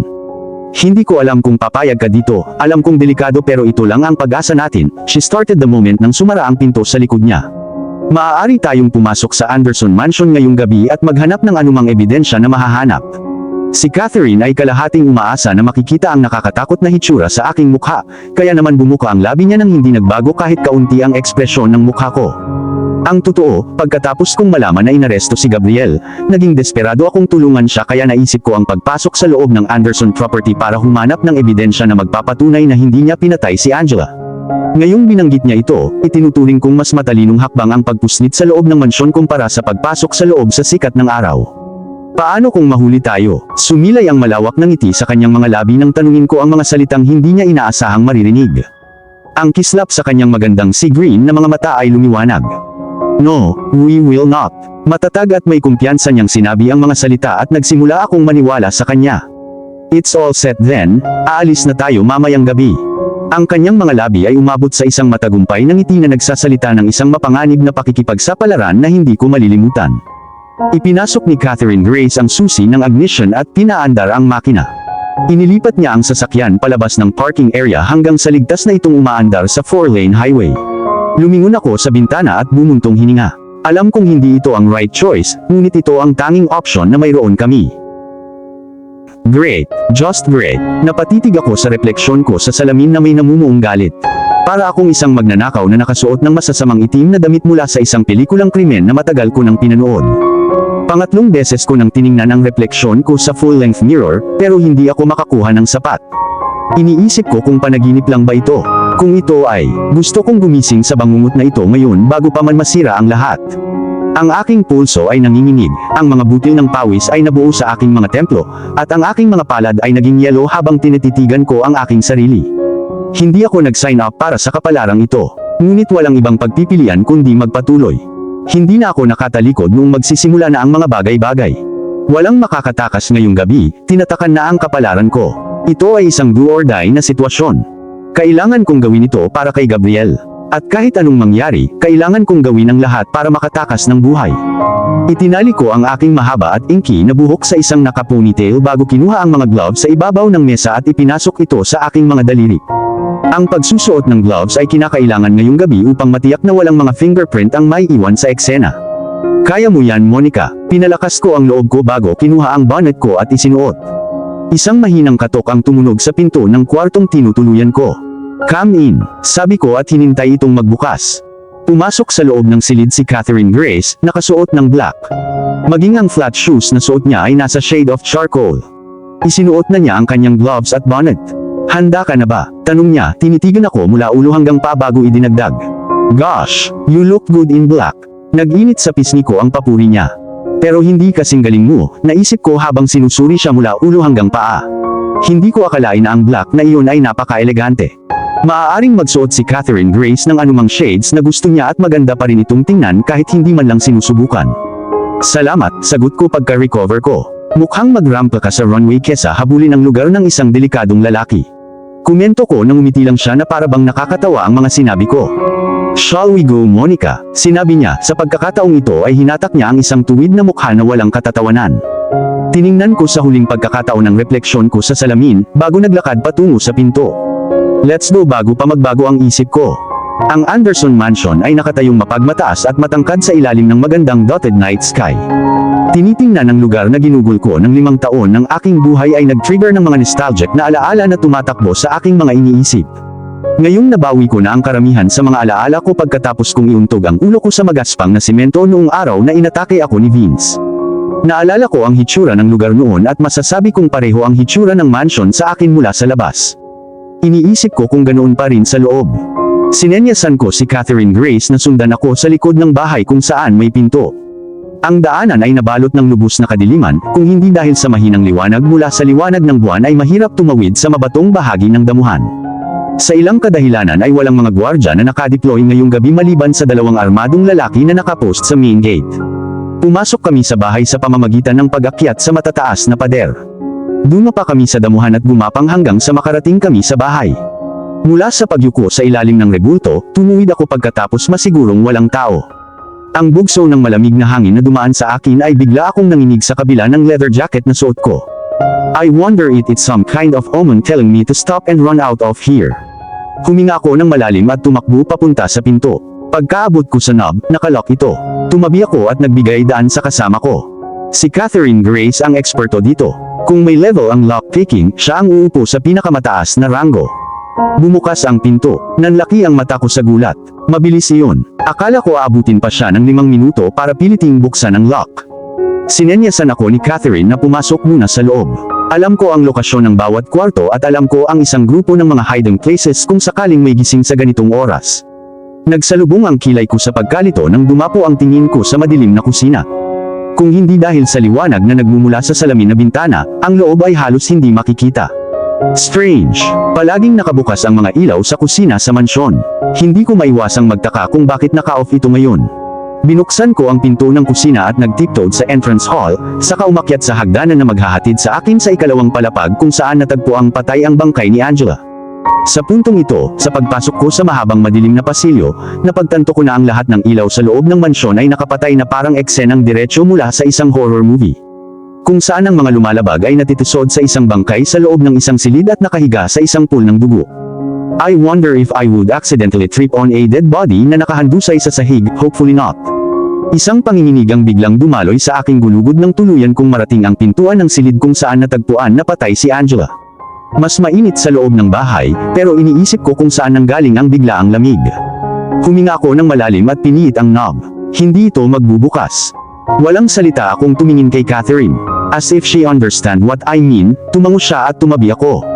May mahinang click saka bumukas ang pinto. Inangat niya ang ulo niya sa akin, at nag-thumbs up ako hudyat na pumasok muna siya. Nagtiptoed siya sa loob ng kwarto at sumunod naman ako sa likod niya. Ang nakakabinging katahimikan ay sumalubong sa aking sentido nang makapasok ako sa loob. Nababalot ng kadiliman ng kwarto, hanggang sa wala akong makitang kahit ano sa loob. Natakpan ng mabibigat na kurtina ang bintana kaya hindi nakapasok ang liwanag ng buwan. Dumiretso ako sa floor-to-ceiling na bintana at hinila ang mabibigat na kurtina sa tabi kaya't ang liwanag ng buwan ay nagliliwanag sa silid. Ang katotohanan na nakatayo ako sa parehong silid kung saan si Angela ay sinaksak hanggang sa mamatay ay sapat na upang hindi ako komportable. Natagpuan ko ang aking sarili na napabuntong hininga habang pinagmamasdan ang aking mga mata sa kwarto.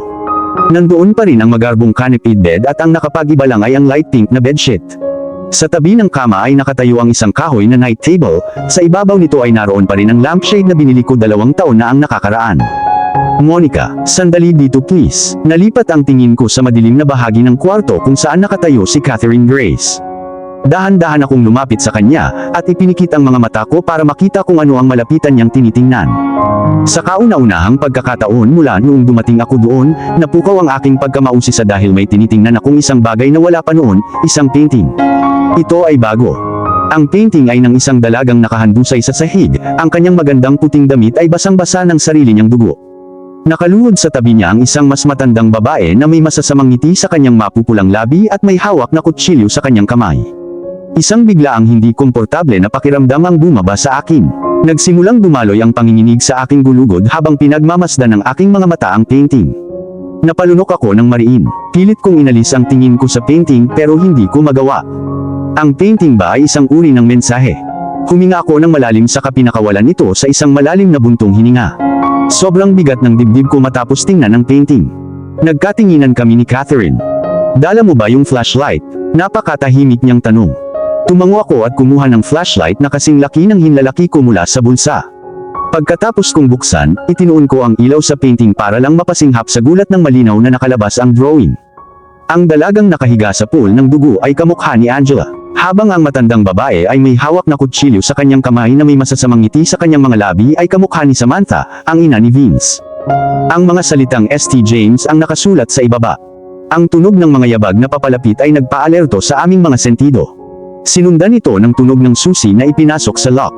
Naiwan kaming dalawa ni Catherine Grace na walang oras para magsalita. Pinatay ko ang flashlight at sabay kaming tumakbo sa silk na kurtina, at hinila ito palapit sa kanagtago sa likod bago bumukas ang pinto at pumasok si Samantha. Nagpapasalamat ako sa langit sa paggawa ng kurtina na sapat na para itago kami. Huminga ako ng malalim at nagpakawala ng malalim na buntong hininga habang nakikinig sa mga yabag. Patay kami kapag nahuli kami ni Samantha. Binalaan ko ang aking sarili at ginawa ang aking makakaya upang pigilan ang aking sarili. Lumapit ang mga yabag, at palapit. Nang akala ko ay dumiretso ito sa amin, sa wakas ay huminto ito sa tapat lang ng kinatatayuan namin. Tingin mo maloloko mo ako ha? Putol ni Samantha, na puno ng matinis niyang boses ang buong silid. Pumikit ako, hinawakan ako ng takot. Nalaman ba niyang nag-trespass ako sa mansion niya? Naikuyong ko ang kamao ko at pinigilan ang namumuong takot sa loob ko. Parang nag-freeze din ang utak ko, pero pinilit kong isipin ang susunod kong gagawin kaso alam niyang dito ako nagtatago. If worse came to worse then I will need to fight, sabi ko sa sarili ko habang humihinga ng malalim. Tumabi sa akin si Catherine, ang kanyang gulugod ay tuwid at nagyelo. Ginagawa niya ang lahat para pakalmahin ang kanyang paghinga. Nagkaroon ng mahabang paghihirap na paghinto na tumagal ng ilang minuto. Hinintay ko ang susunod na galaw ni Samantha. Kung aatakihin niya ako, then kailangan kong protektahan ang sarili ko. Ipinikit ko ang mga mata ko, at sumilip sa silk na kurtina pero napakakapal nito at ang silid ay nababalot ng itim na kadiliman na hindi ko siya nakikita. Answer me, you bitch.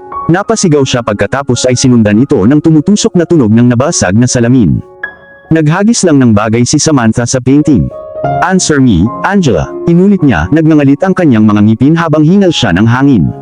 Nang walang sumagot, isa pang bagay ang itinapon sa dingding at bumagsak ito sa sahig ng may malakas na kalabog. Binasag lang ng ina ni Vince sa dingding ang paborito kong porselana na vase. Kinagat ko ang ibabang labi ko. Nakahinga ako ng maluwag. I almost thought na laman niyang nandito ako. Bumaba ang bigat na bumabalot sa dibdib ko. Salamat sa Diyos. Napaisip ako sa loob at naramdaman ko ang pagre-relax ko. Narinig ko ang mahinang buntong hininga ni Catherine. Nakahinga rin siya ng maluwag. Napuno ng mga yabag ni Samantha ang silid. Naglakad siya patungo sa direksyon kung saan nakatayo ang kama. May mahinang click habang binuksan niya ang lampshade at napuno ng liwanag ang silid. Nakatulong ang liwanag na nagmumula sa lampshade na ilawan ang silid. Ngayon ay kitang-kita ko na si Samantha habang nakatayo ako sa likod ng mga kurtina. "You're a fool, Angela." Nagsimula siya, sumuko sa isang malakas na tawa na tumusok sa aking tenga. Nagulat ako na hindi nabasag ang mga bintana sa sobrang lakas ng pagtawa niya. "Pinatay kita." "O di ba pinatay ko ikaw, Angela?" "Oo, pinatay kita. Naalala ko na ngayon. Sinaksak ko ikaw ng kitchen knife ng maraming beses at set everything up para si Gabriel ang sisihin. Naging successful naman ako, di ba?" Isang marahas na buntong hininga ang kumawala sa aking mga labi. Sa kabutihang palad, si Samantha ay abala sa pakikipag-usap sa hangin kaya hindi niya narinig ang tunog. Pinatay ni Samantha si Angela. Siya ang pumatay sa asawa ng kanyang anak. The truth made me want to throw up. Paano makakagawa ng krimen ang isang ina laban sa kanyang daughter-in-law? Nakakadiri siya, kaya halos tumalon ako sa pinagtataguan ko para atakihin siya.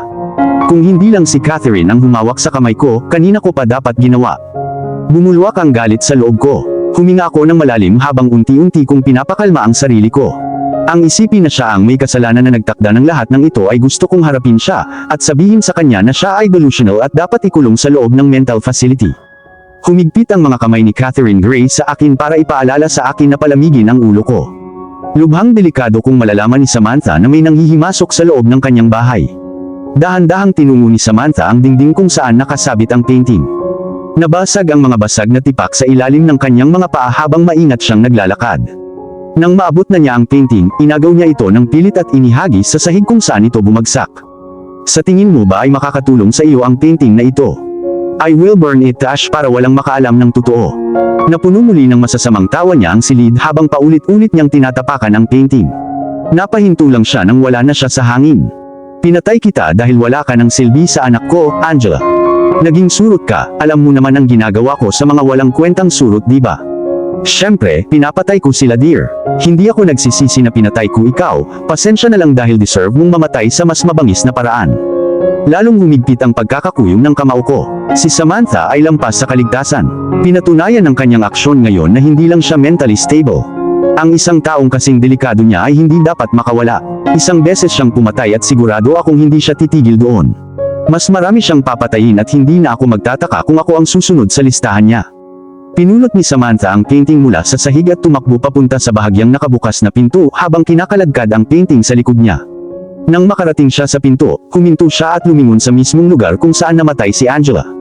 "Ngayong patay ka na, alam mo na kung sino ang susunod." Hindi na rin siya naging kapaki-pakinabang sa akin kaya dapat ka na niyang sundan hanggang libingan. Pagkatapos niyang sabihin ang mga salitang iyon ay isinara niya ang pinto. Isang malalim na buntong hininga ang kumawala sa labi ko nang wala na siya. For the first time since she entered the room, nakahinga na ako ng normal. Itinabi ni Catherine ang mabibigat na kurtina para makahinga siya ng maluwag.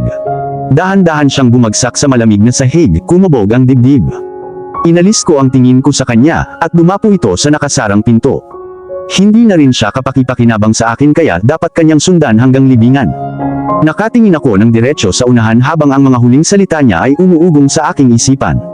Hindi ko alam kung anong ibig sabihin ni Samantha. I wonder kung si Gabriel ang tinutukoy niya. May balak ba siyang patayin? Isang panginginig ang bumalot sa aking gulugod sa masamang pag-iisip.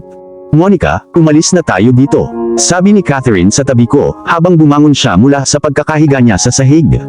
Tumango ako. Ang pagtakas mula sa lugar na ito ay isang magandang ideya. Matapos malaman na si Samantha ang pumatay kay Angela, hindi ako papayag na malaman niya na nandito ako.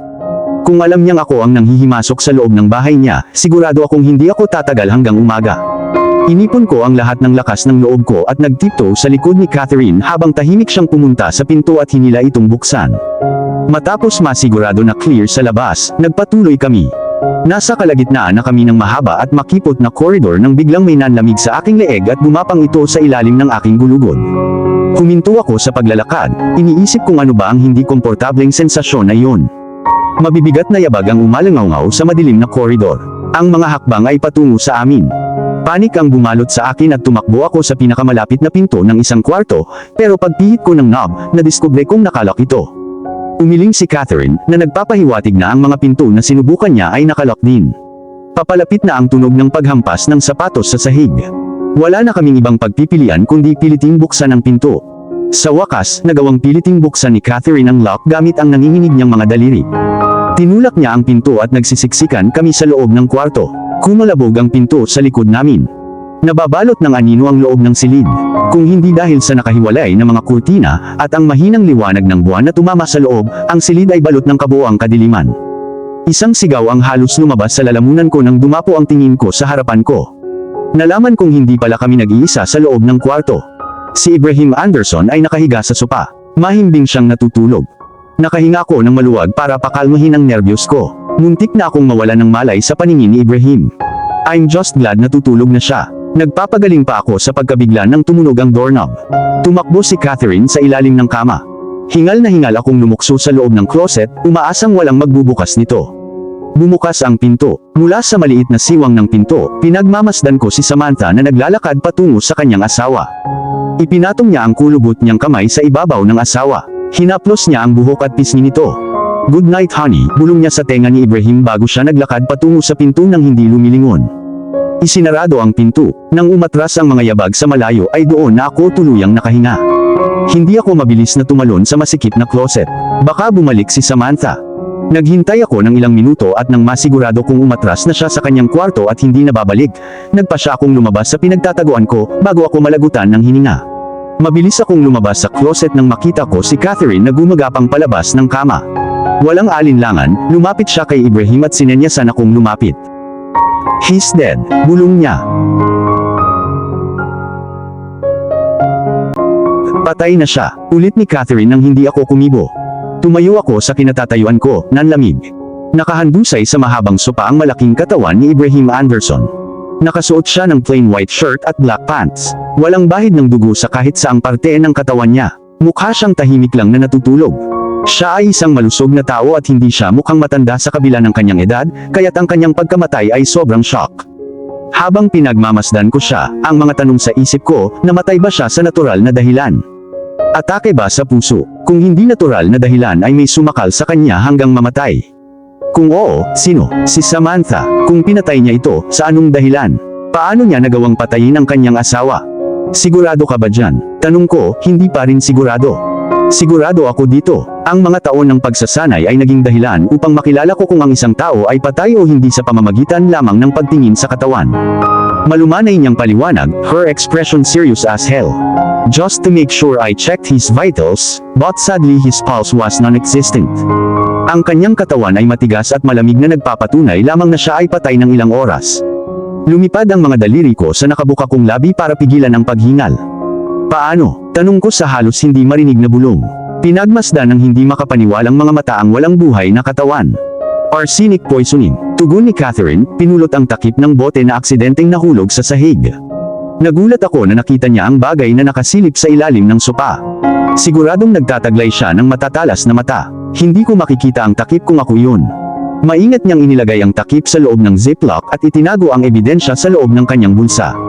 Biglang umalangaw sa tenga ko ang sinabi ni Samantha. Sa wakas ay napagtanto ko kung ano talaga ang ibig niyang sabihin.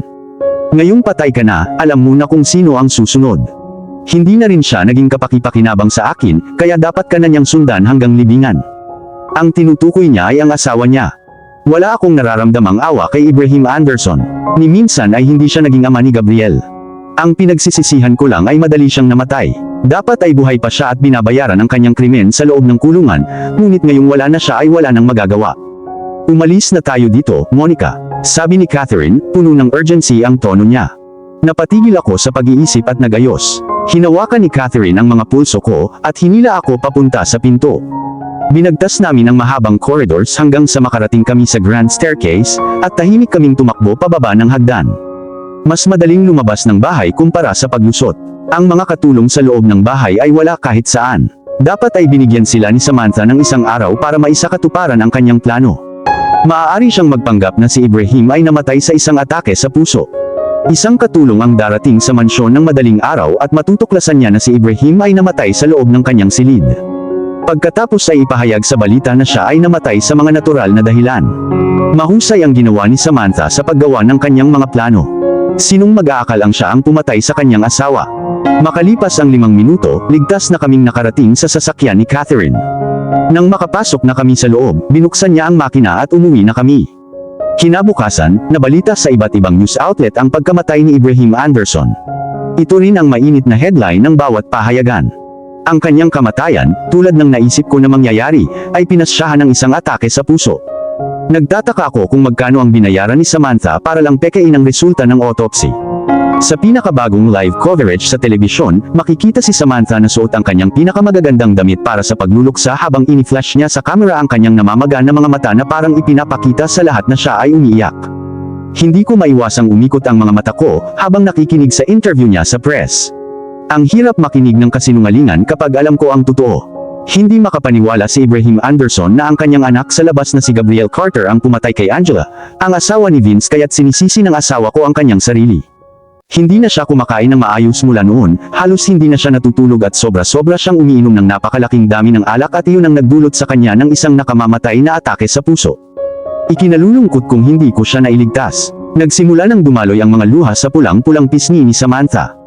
Ang mga press na nakapaligid sa kanya ay nag-flash ng kanilang mga kamera upang makuha ang kanyang mukha ng kalungkutan. Naikuyong ko ang kamao ko sa frustration habang pinapanood ang eksena sa flat TV screen sa loob ng kwarto ko.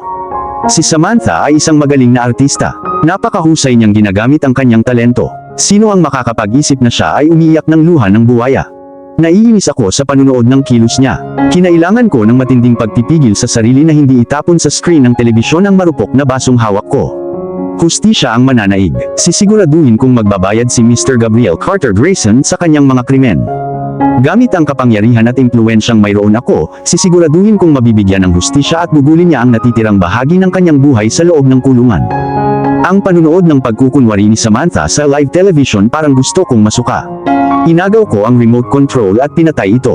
Matapos patayin ang kanyang asawa kagabi, nagtataka ako kung paano niya nagawang harapin ang isang grupo ng mga tao nang hindi nakakaramdam ng isang pulgada ng pagkakasala.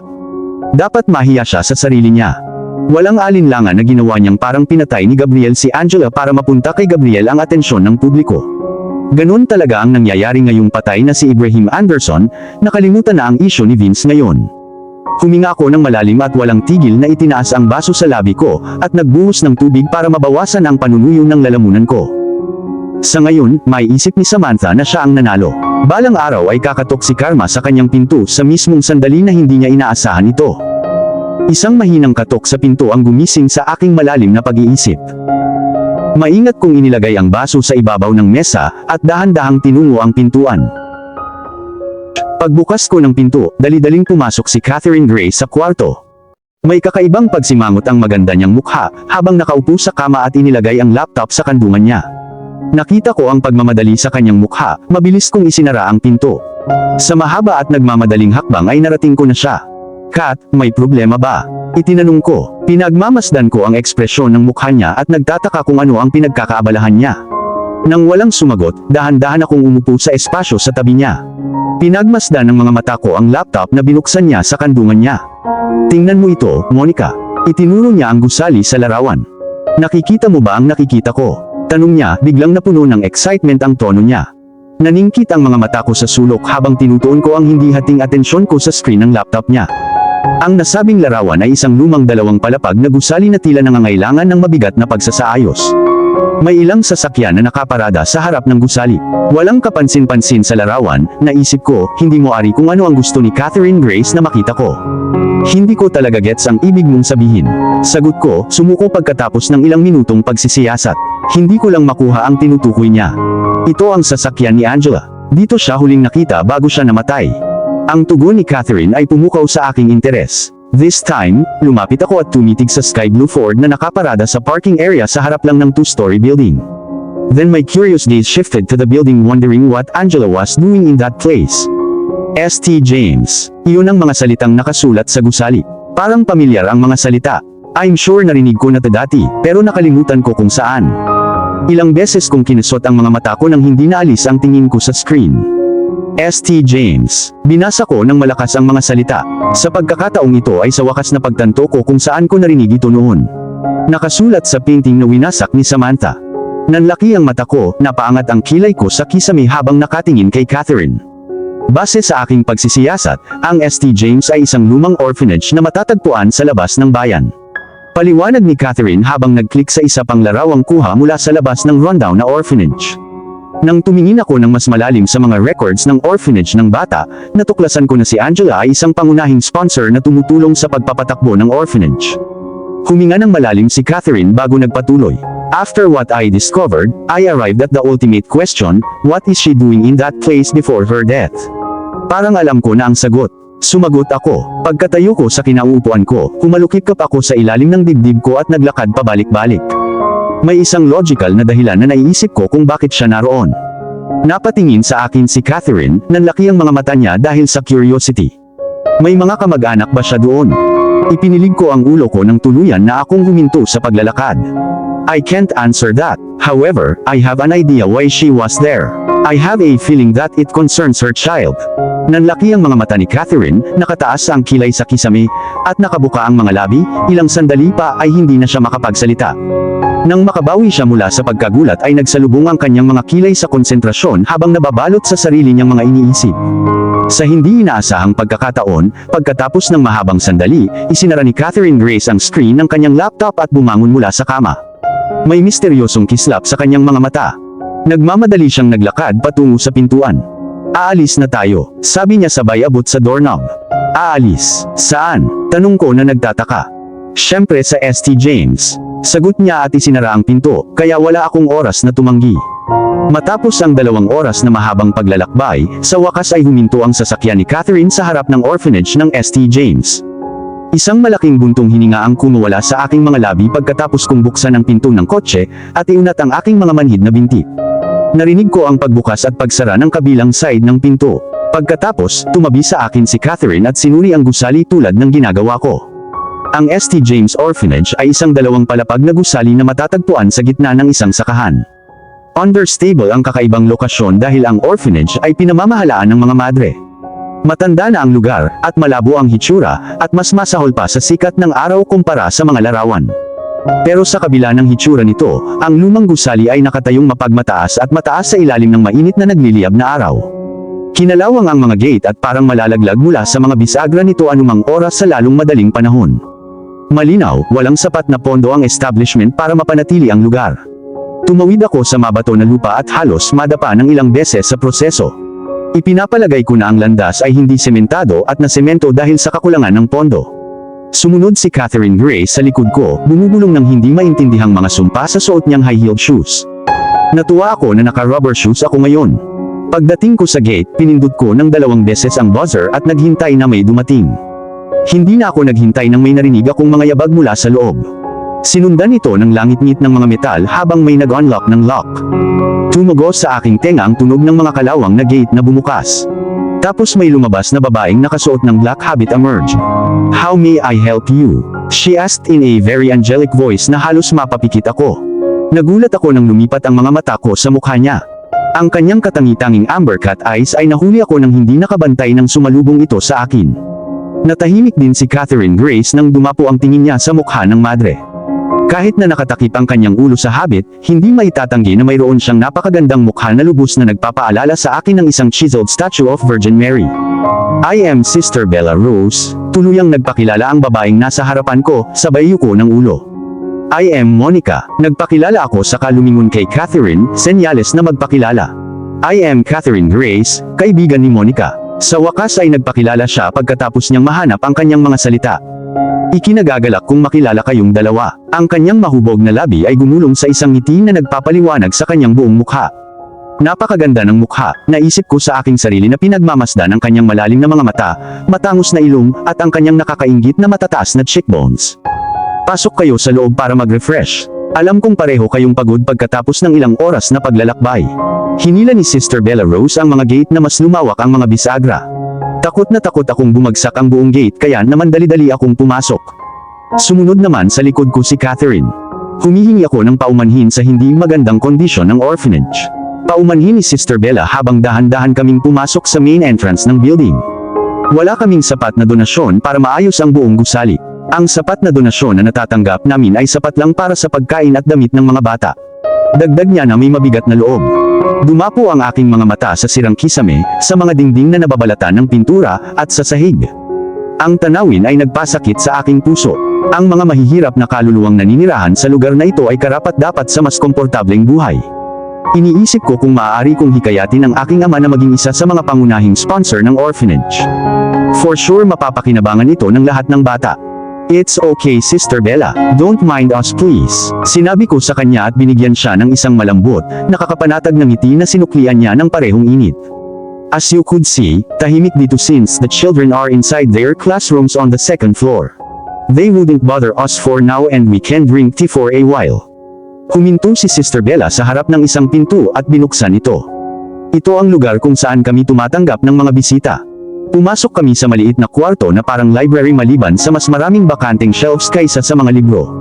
May isang bintana sa loob, ngunit nabasag ito at nilagyan ng transparent tape ang sirang bahagi ng bintana upang maiwasan ito mula sa karagdagang pinsala. Maupo muna kayo sandali, at kukuha ako ng tsaa para sa inyong dalawa. Sumenya si Sister Bella sa mesa malapit sa bintana bago lumingon sa pinto para kumuha ng tsaa. Nang wala na siya, nag-aalinlangan akong umupo sa umaalog na upuan na gawa sa kahoy. Natatakot ako na baka hindi nito magawang dalhin ang aking timbang, ngunit sa kabutihang palad ay hindi ito bumagsak pagkatapos matanggap ang aking timbang tulad ng inaasahan ko. Umupo si Catherine sa tapat ng upuan sa tapat ko. Nabaluktot ang mukha niya sa pag-aalala ng umirit ang upuan sa bigat ng kanyang bigat. Medyo kumalma lang siya nang hindi nalaglag ang mukhang lumang upuan. Tahimik kaming nakaupo habang pinagmamasdan ang kwarto. Makalipas ang ilang minuto, bumalik si Sister Bella Rose sa loob ng kwarto na may dalang tray sa kamay. Maingat niyang inilagay ang laman ng tray sa ibabaw ng mesa, sa kanilagyan ng nakakapaso na mainit na tsaa ang mga tasa bago siya umupo sa huling bakanteng upuan. Now that we are settled, can I ask kung bakit kayo pumunta dito? Mahina at matamis ang boses ng madre at nakakapanatag. Nakikinig ako sa kanya ng ilang oras habang nagsasalita siya. Ang ibig kong sabihin, 2 oras na biyahe ang lugar na ito mula sa bayan, at naiisip ko na nagpunta kayo rito para sa isang napakahalagang dahilan. Idinagdag niya, ang kanyang mga amber na mata ay sumilip sa magagandang pilik mata. Maganda niyang kinuha ang kanyang tasa at dinala iyon sa kanyang mga labi. Matyaga siyang naghintay ng tugon. Dumampi sa aming mga mukha ang kanyang nagtataka niyang mga mata. Sandaling katahimikan ang bumalot sa kwarto habang pinagmamasdan namin ang isa't isa. Kalmadong humigop ang madre sa kanyang tsaa na para bang binibigyan niya kami ng sapat na oras upang ipahayag ang aming intensyon. Huminga ako ng malalim habang binubuo ang mga salita sa loob ng aking isipan bago magsalita. Ang pinakamagandang bagay na dapat kong gawin ngayon ay sabihin kay Sister Bella Rose ang tungkol sa katotohanan. Mabuti siyang tao at hindi niya kami huhusgahan. Sinasabi sa akin ng instinct ko na mapagkakatiwalaan ko siya. Siya ay mapagkakatiwalaan hindi lamang dahil siya ay isang alagad ng Diyos, ngunit ito ay dahil ito ang sinasabi sa akin ng aking intuition. Gayun din, kung mayroong isang tao na kusang loob na tumulong sa amin na magbigay ng impormasyon upang tumulong na ituro ang pumatay kay Angela, iyon ay si Sister Bella Rose. Walang alinlangan, nais ng madre na humingi ng hustisya para sa biglaang pagkamatay ni Angela. Ang St. James Orphanage ay may utang na loob kay Angela, kung wala siya, matagal nang gumuho ang charity. Sapat na dahilan iyon kung bakit nanaisin ni Sister Bella na makipagtulungan. Siguradong naramdaman ni Sister Bella ang aking pagdududa, nakuha niya ang aking mga mata at binigyan ako ng isang malambot at nakakapanatag na ngiti. Ang kislap ng kabaitan sa kanyang mga mata ay agad na natunaw ang aking mga pagdududa. The truth is, we came here to ask questions about Angela, sabi ko sa wakas. Isang mabigat na pasanin ang naalis sa aking dibdib nang sabihin ko ng malakas ang mga salita. Hindi man lang nagpatinag si Sister Bella sa pagpasok ko. Maging ang mga ekspresyon ng kanyang mukha ay nanatiling kalmado at composed. Marahil ay nakita na niya itong paparating. Maingat niyang ibinaba ang tasa sa mesa. Nagkataon ba kayong mga kaibigan niya? Ang kanyang nagtataka na titig ay muling sumama sa aming mukha na para bang sinusubukan niyang alalahanin kung nakita niya kami noon. Hindi kami close sa kanya, matapat kong sagot habang umiiling.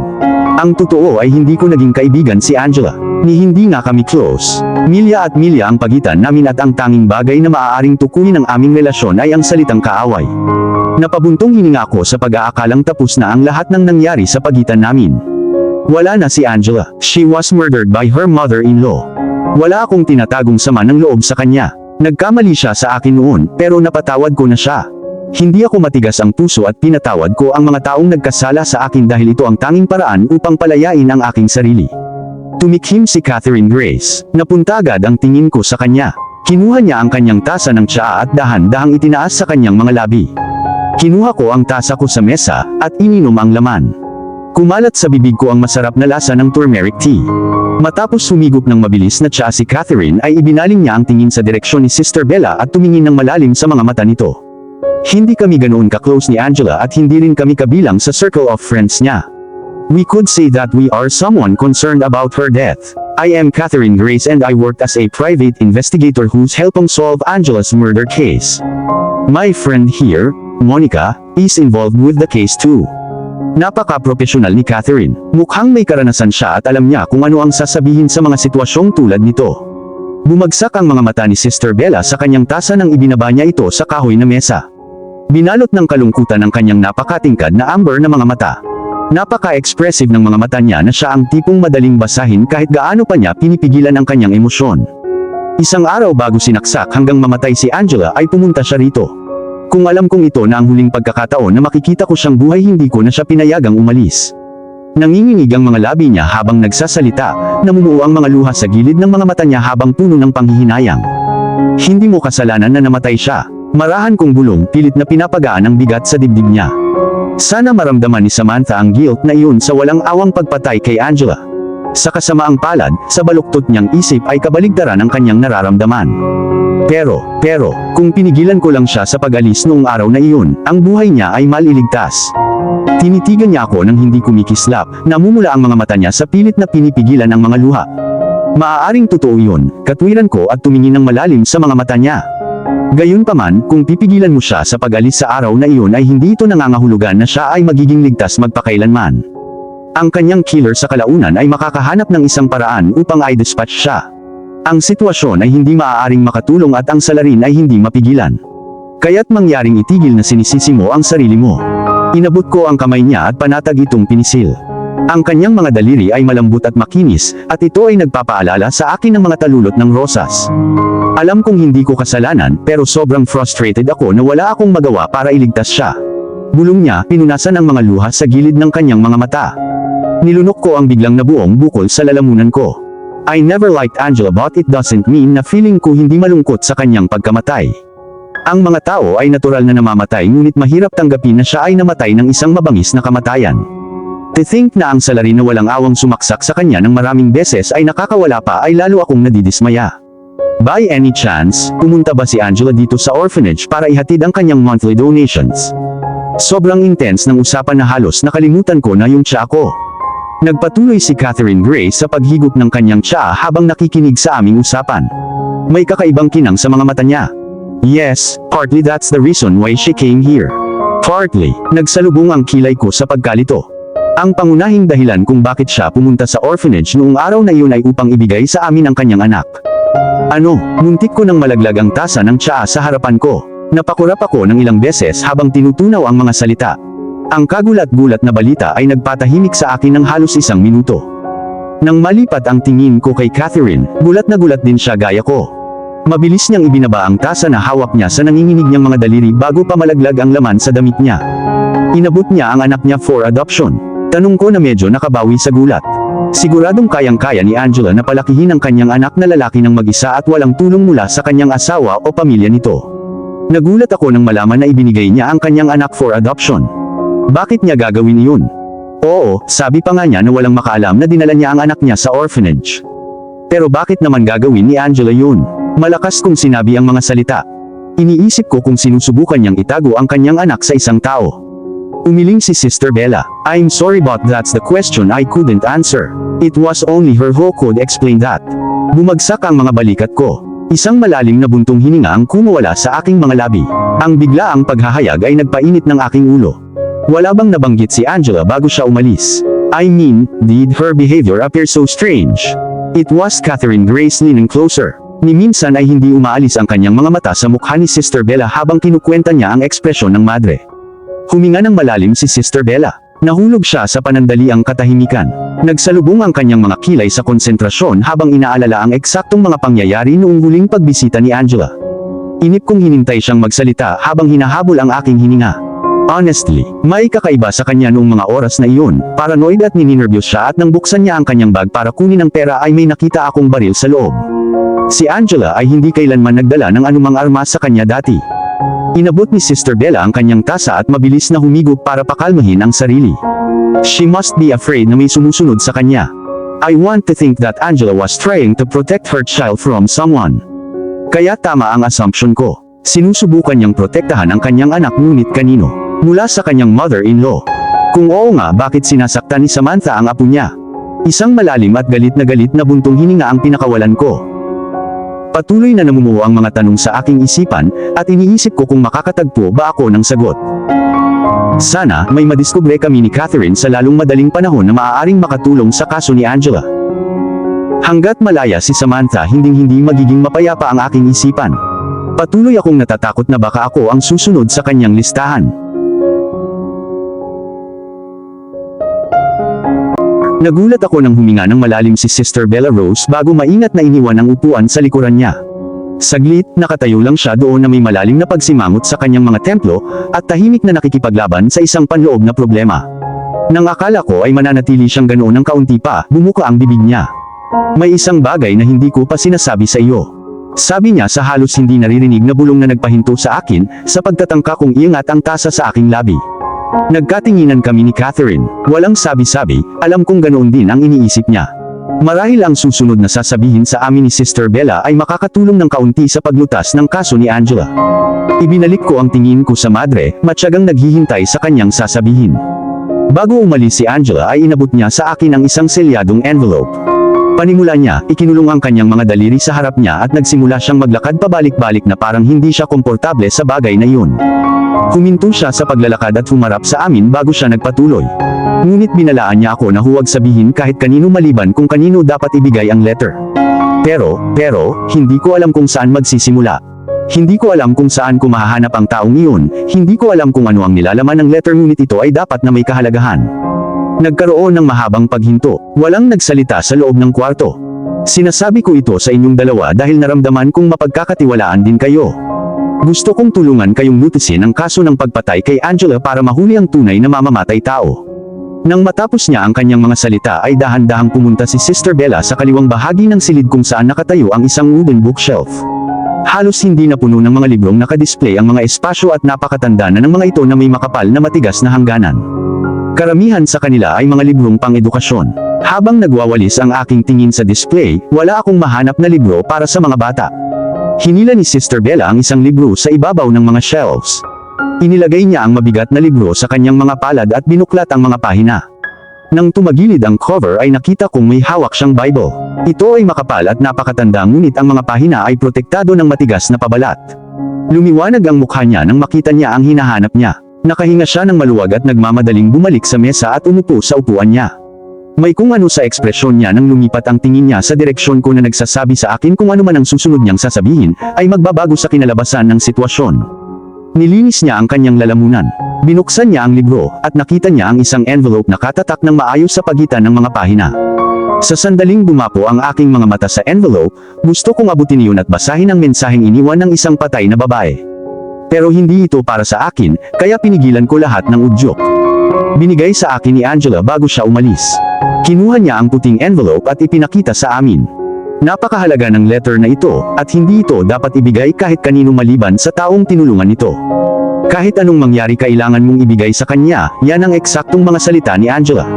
Napatingin ako sa selyadong envelope na may namumuong curiosity. Gagawin ko ang lahat para lang malaman kung ano ang nilalaman nito. At kanino naman gustong ibigay ni Angela ang letter na ito?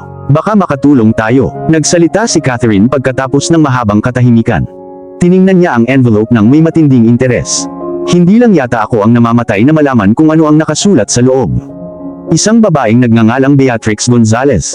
Sinabi ni Angela na dapat kong ibigay ito sa kanya. Sagot ni Sister Bella sa determinadong tono na bagay sa kanyang ekspresyon. Napabuntong hininga ako, at binalik ang tingin sa kanya. Iniisip ko kung tama ba ang narinig ko. Pardon me, pwede bang ulitin mo ang pangalan ng babae kung saan naka-address ang letter? Beatrix Gonzalez, I think if I remember correctly, siya ang kakilala ni Angela. Nanlaki ang mata ko habang nakatingin sa kisame. Nilinis ko ang aking lalamunan at umayos ng upo. Pagkatapos kong mabawi ang katinuan ko, tinignan ko siya ng diretso sa mata. Hindi mo na siya kailangang hanapin pa. Anong ibig mong sabihin? Tanong niya. Ang kanyang mga mata ay kumikinang sa pag-asa. Ako ang babaeng hinahanap mo. Beatrix Gonzalez ang totoong pangalan ko, sabi ko, nag-produce ng ID para matingnan niya ito. Si Sister Bella naman ang nabigla.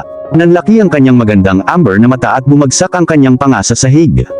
Hinawakan niya ang ID sa kamay ko para ma-check niya ito. I don't know what to say. This is unbelievable. Napabuntong hininga siya na parang hindi makapaniwala nang mabasa niya ang pangalan ko sa ID at makita ang picture ko. Ikaw talaga, hingal na bulalas niya, nakahawak ang mga kamay sa dibdib na parang hindi na siya makahinga. Ibinalik sa akin ni Sister Bella ang aking ID card. I have seen enough proof. I now believe you. Sa unang pagkakataon simula noong pumasok ako sa kwarto ay nagpakawala ako ng malalim na buntong hininga. Sa nanginginig na mga daliri, kinuha ni Sister Bella ang selyadong envelope na nakalagay sa pagitan ng libro at iniabot sa akin. Kinuha ko ang envelope sa kamay niya at hinawakan ko ito ng mahigpit sa takot na baka may umagaw nito sa hawak ko. Salamat Sister Bella, hindi mo alam kung gaano ako nagpapasalamat. Hindi mo kailangang magpasalamat sa akin. Ginawa ko lang ang dapat kong gawin. Bilang kapalit, kailangan kong humingi ng isang pabor mula sa iyo. Anything, I would do anything in return. Hanapin mo ang pumatay sa kanya, at kung sino man ang salarin, siguraduhin mong magbabayad siya sa krimeng ginawa. Nagsusumamo ang mga mata niya habang nakatingin sa akin. Hindi man hilingin ni Sister Bella, desidido pa rin akong gawin ang lahat para manaig ang hustisya. Hindi ako titigil maliban kung si Samantha ay nasa likod ng mga bar. Ito ang lugar kung saan siya nararapat. Huwag kang mag-alala Sister Bella, gagawin ko ang lahat para mahanap ko ang pumatay sa kanya. Nangako ako ng may pananalig. Iyon lang ang gusto kong marinig. I feel much better hearing you will. Napatitig ako sa letter na nasa kamay ko. Dapat naglalaman ito ng sagot na hinahanap ko. Makalipas ang isang oras ay nagpaalam na kami kay Sister Bella Rose. Pero bago kami umalis sa lugar, nangako kami ni Catherine na babalik kami sa orphanage.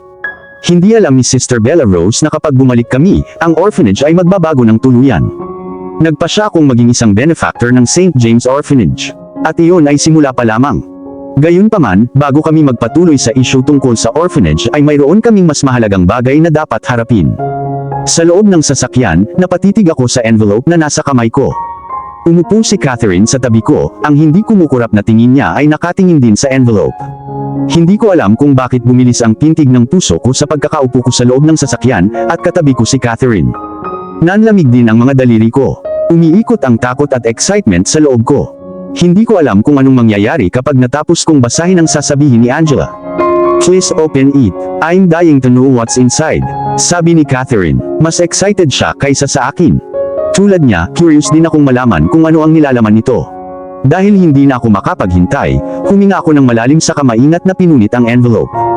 Nang hilahin ko ang nakatuping papel sa loob ay bigla kong napagtanto na ang mga daliri ko ay mas malamig at mas nanginginig sa pagkakataong ito.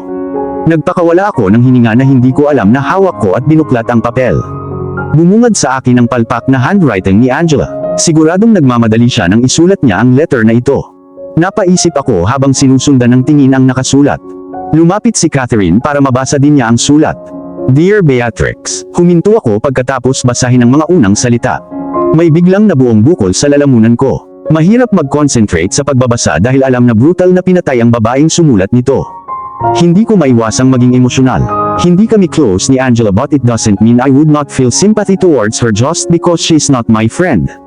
Kung hindi lang niya ako sinubukang patayin ng ilang beses noon, ay baka maging matalik kaming magkaibigan. Pero sa kabila no naaawa ako sa kanya. Kahit hindi siya mabuting tao, tao rin siya.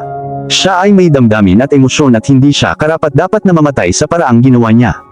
Humugot ako ng malalim at panay na paghinga, at itinuon ang aking tingin sa liham na nasa aking mga kamay. Tahimik, hiniling ko na ang liham na ito ay makakatulong sa amin na makahanap ng ebidensya laban kay Samantha, para mailagay siya sa kulungan kung saan siya nararapat. Nagpatuloy ang mga mata ko sa pagbabasa. Kapag natanggap mo ang letter na ito, isa lang ang patunay nito, pinatay ako. Alam kong hindi ako mabubuhay ng matagal kaya sinulat ko ito para malaman ng lahat ang katotohanan. Nilunok ko ang bukol sa aking lalamunan at pinilit kong ipagpatuloy ang pagbabasa ng letter. Sa lahat ng tao, bakit ikaw? Alam kong habang binabasa mo ang letter na ito ay pareho ang tanong mo sa sarili mo. Sa totoo lang, hindi ko alam ang sagot. Pakiramdam ko ay mapagkakatiwalaan kita. Ikaw ay isang mabuting tao, Beatrix. Ang nag-uumapaw na kabutihan sa iyong puso ay isang bagay na aking hinangaan. At iyon ang pinakamalaking pagkabigo ko sa buhay. I only wanted to be happy. But it seems I was never meant for it. Ginugol ko ang mga taon ng aking childhood na sinusubukang pasayahin ang lahat hanggang sa napagtanto ko na ito ay isang ilusyon lamang. Walang mabubuting bagay sa mundo, masasamang tao lang. Hinayaan ko yata na sakupin ng madilim na bahagi ng buhay ang natitira sa aking liwanag, at bago ko pa nalaman, I became the most hated character in somebody else's story. Kung may pinagsisisihan man ako sa buhay ko, pinahihintulutan ko ang sarili kong maging instrumento para sirain ka. Matagal akong naging puppet kaya nakalimutan ko na ang pakiramdam ng buhay. Nasaktan kita, not once, not twice but several times. And that would be enough reason kung bakit hindi magiging madali para sa'yo na patawarin ako. Pero gusto kong malaman mo na pinagsisisihan ko ang lahat kahit huli na ang lahat. Walang kahit anong salita ang makakapagpahayag ng aking walang katapusang pagsisisi. I would ask a favor from you, it's not for my own sake but it's for my son's welfare. Alam kong sobra na, pero nakikiusap ako sa'yo. Naging matagumpay si Samantha sa pagpatay sa akin at hindi magtatagal ay hahabulin niya ang aking anak at papatayin din siya. Kailangan mong magtrabaho ng mabilis bago siya gawin. Kinuha ko ang ebidensya sa loob ng kotse ko. Ang lokasyon ng sasakyan ay iginuhit sa likod ng liham na ito. Please help me. Alam mo kung ano ang gagawin sa ebidensya. Sa puntong ito ay wala na akong maitatago pa. Gusto na ako ni Samantha na patayin dahil alam niyang ibubunyag ko ang katotohanan na hindi si Vince ang ama ng aking anak kundi si Ibrahim Anderson, ang kanyang asawa. Hinayaan niya akong gamitin at abusuhin ang asawa niya. Para maprotektahan ang sarili at maiwasang lumabas ang katotohanan, pinatay niya ako. But even after death, sisiguraduhin kong pagbabayaran niya ang kanyang mga krimen. Ikaw lang ang pag-asa ko, Beatrix. Please help my son. Tinitigan ko ang papel na nasa kamay ko, nanlalaki ang mga mata at hindi kumukurap. Ano ba ang nabasa ko? Nahihirapan akong i-digest ang mga ito sa aking isipan. Ito ay isang malaking pagkabigla sa akin. Hindi ko na rin alam kung ano ang i-react ko matapos malaman na ang ama ni Gabriel ay ama rin ng anak ni Angela. Basically, na ginagawang younger brother ni Gabriel ang bata. What the hell? Yeah, that sounds mind-boggling. Bumuka ang labi ko pero nang magsalita ako ay walang boses na lumabas sa labi ko. Marahil, nalunok ko na ang aking dila. Nakakatawa ang ekspresyon ng mukha ni Catherine na nakaupo sa tabi ko. Nagulat din siya gaya ko. Sino ba naman ang hindi magugulat pagkatapos malaman ang katotohanan? Sa wakas ay natukoy ko na ang motibo ni Samantha. Practically, pinatay niya si Angela dahil hindi na siya cooperative. Matapos magbanta si Angela na ibubulgar niya ang katotohanan na si Ibrahim Anderson talaga ang ama ng anak niya, pinatay siya ni Samantha dahil ayaw niyang malaman ng sinuman na kasalanan niya ang lahat. Napahigpit ang mga daliri ko sa kapirasong papel. Dahil sa ginawa ni Samantha, napagbintangan si Gabriel ng murder. Ano ngayon? Alam namin kung sino ang pumatay at natuklasan ang motibo niya, ngunit kulang kami sa ebidensya. We cannot prove anything at all, well unless mahanap natin agad ang ebidensya. Monica, nang hindi ako sumagot, hinawakan ng mahigpit ni Catherine ang mga balikat ko na parang tahimik na sinasabi sa akin na magiging maayos ang lahat, at kahit anong mangyari ay tutulungan niya akong patunayan ang pagiging inosente ni Gabriel. Inangat ko ang tingin ko sa kanya. Nakita ko ang pag-aalala na kumikinang sa kanyang ekspresyong mga mata. Hindi pa kami gaanong katagal pero pakiramdam ko parang kilala ko na siya sa buong buhay ko. Marahil dahil siya ay tapat at mabait at totoo. Siya ay isang taong handang protektahan ang lahat ng taong malapit sa kanya. Maswerte ako dahil nakahanap ako ng tunay na kaibigan. Ayos ka lang, mahinang wika ni Catherine. Itinaas niya ang kanyang mga daliri sa mukha ko at inipit sa likod ng aking tenga ang mga nakalugay na buhok sa mukha ko. Ibinuka ko ang aking mga labi para sabihing oo, ngunit tuyong-tuyo ang aking lalamunan na halos hindi maririnig na bulong ang mga salita. Walang salita, inabutan ako ni Catherine ng panyo. Gusto kong tanungin kung para saan ang panyo nang may luhang tumulo sa pisngi ko, bago bumagsak sa papel na hawak-hawak ko pa rin sa mga daliri ko. Nagulat ako nang makita ko na umiiyak ako. What the heck? Hindi ko na rin mapigilan ang pagpatak ng mga luha ko. Salamat paus kong sagot sabay kuha ng panyo sa kamay niya. Ginamit ko ang tela para punasan ng luha sa namumula kong pisngi. Angela is not perfect, and nobody is. Ako, tulad ng lahat, ay ipinanganak na may maraming mga pagkukulang at kakulangan at sa kadahilanang iyon, wala akong karapatang husgahan ng sinuman. Napakaraming pagkakamaling nagawa ni Angela, ngunit hindi nito binabago ang katotohanan na siya ay isang ina, at laging overprotective ang mga ina sa kanilang mga anak. Gagawin nila ang lahat para protektahan sila. Bilang isang ina ng dalawang anak, malinaw kong naiintindihan siya at para sa kanyang kapakanan, paprotektahan ko ang kanyang anak sa pamamagitan ng pagtiyak na mabubulok si Samantha sa likod ng mga rehas, dahil sa pagpatay sa kanya. Nahihiya akong mapansin na nakatingin pa rin sa akin si Catherine, mabilis kong pinunasan ang pisngi ko. Ayaw kong makita niya akong umiiyak. Dahan-dahan akong huminga ng malalim at nagpakawala ng malalim na buntong hininga. Inulit ko ang proseso hanggang sa umayos ang aking emosyon. Pagkatapos kong kumalma, inangat ko ang tingin ko kay Catherine na nakaupo sa driver's seat. I don't want to waste time anymore. We must find the evidence before Samantha does. Nagsalita ako sa nakakagulat na kalmado na paraan. Pero, how about you? Would you be fine? Yes, Kat. Thank you for your concern. Kaya ko na ang emosyon ko ngayon. Sagot ko, pilit na sumilay ang ngiti sa labi niya na umaasang maniniwala siya sa akin.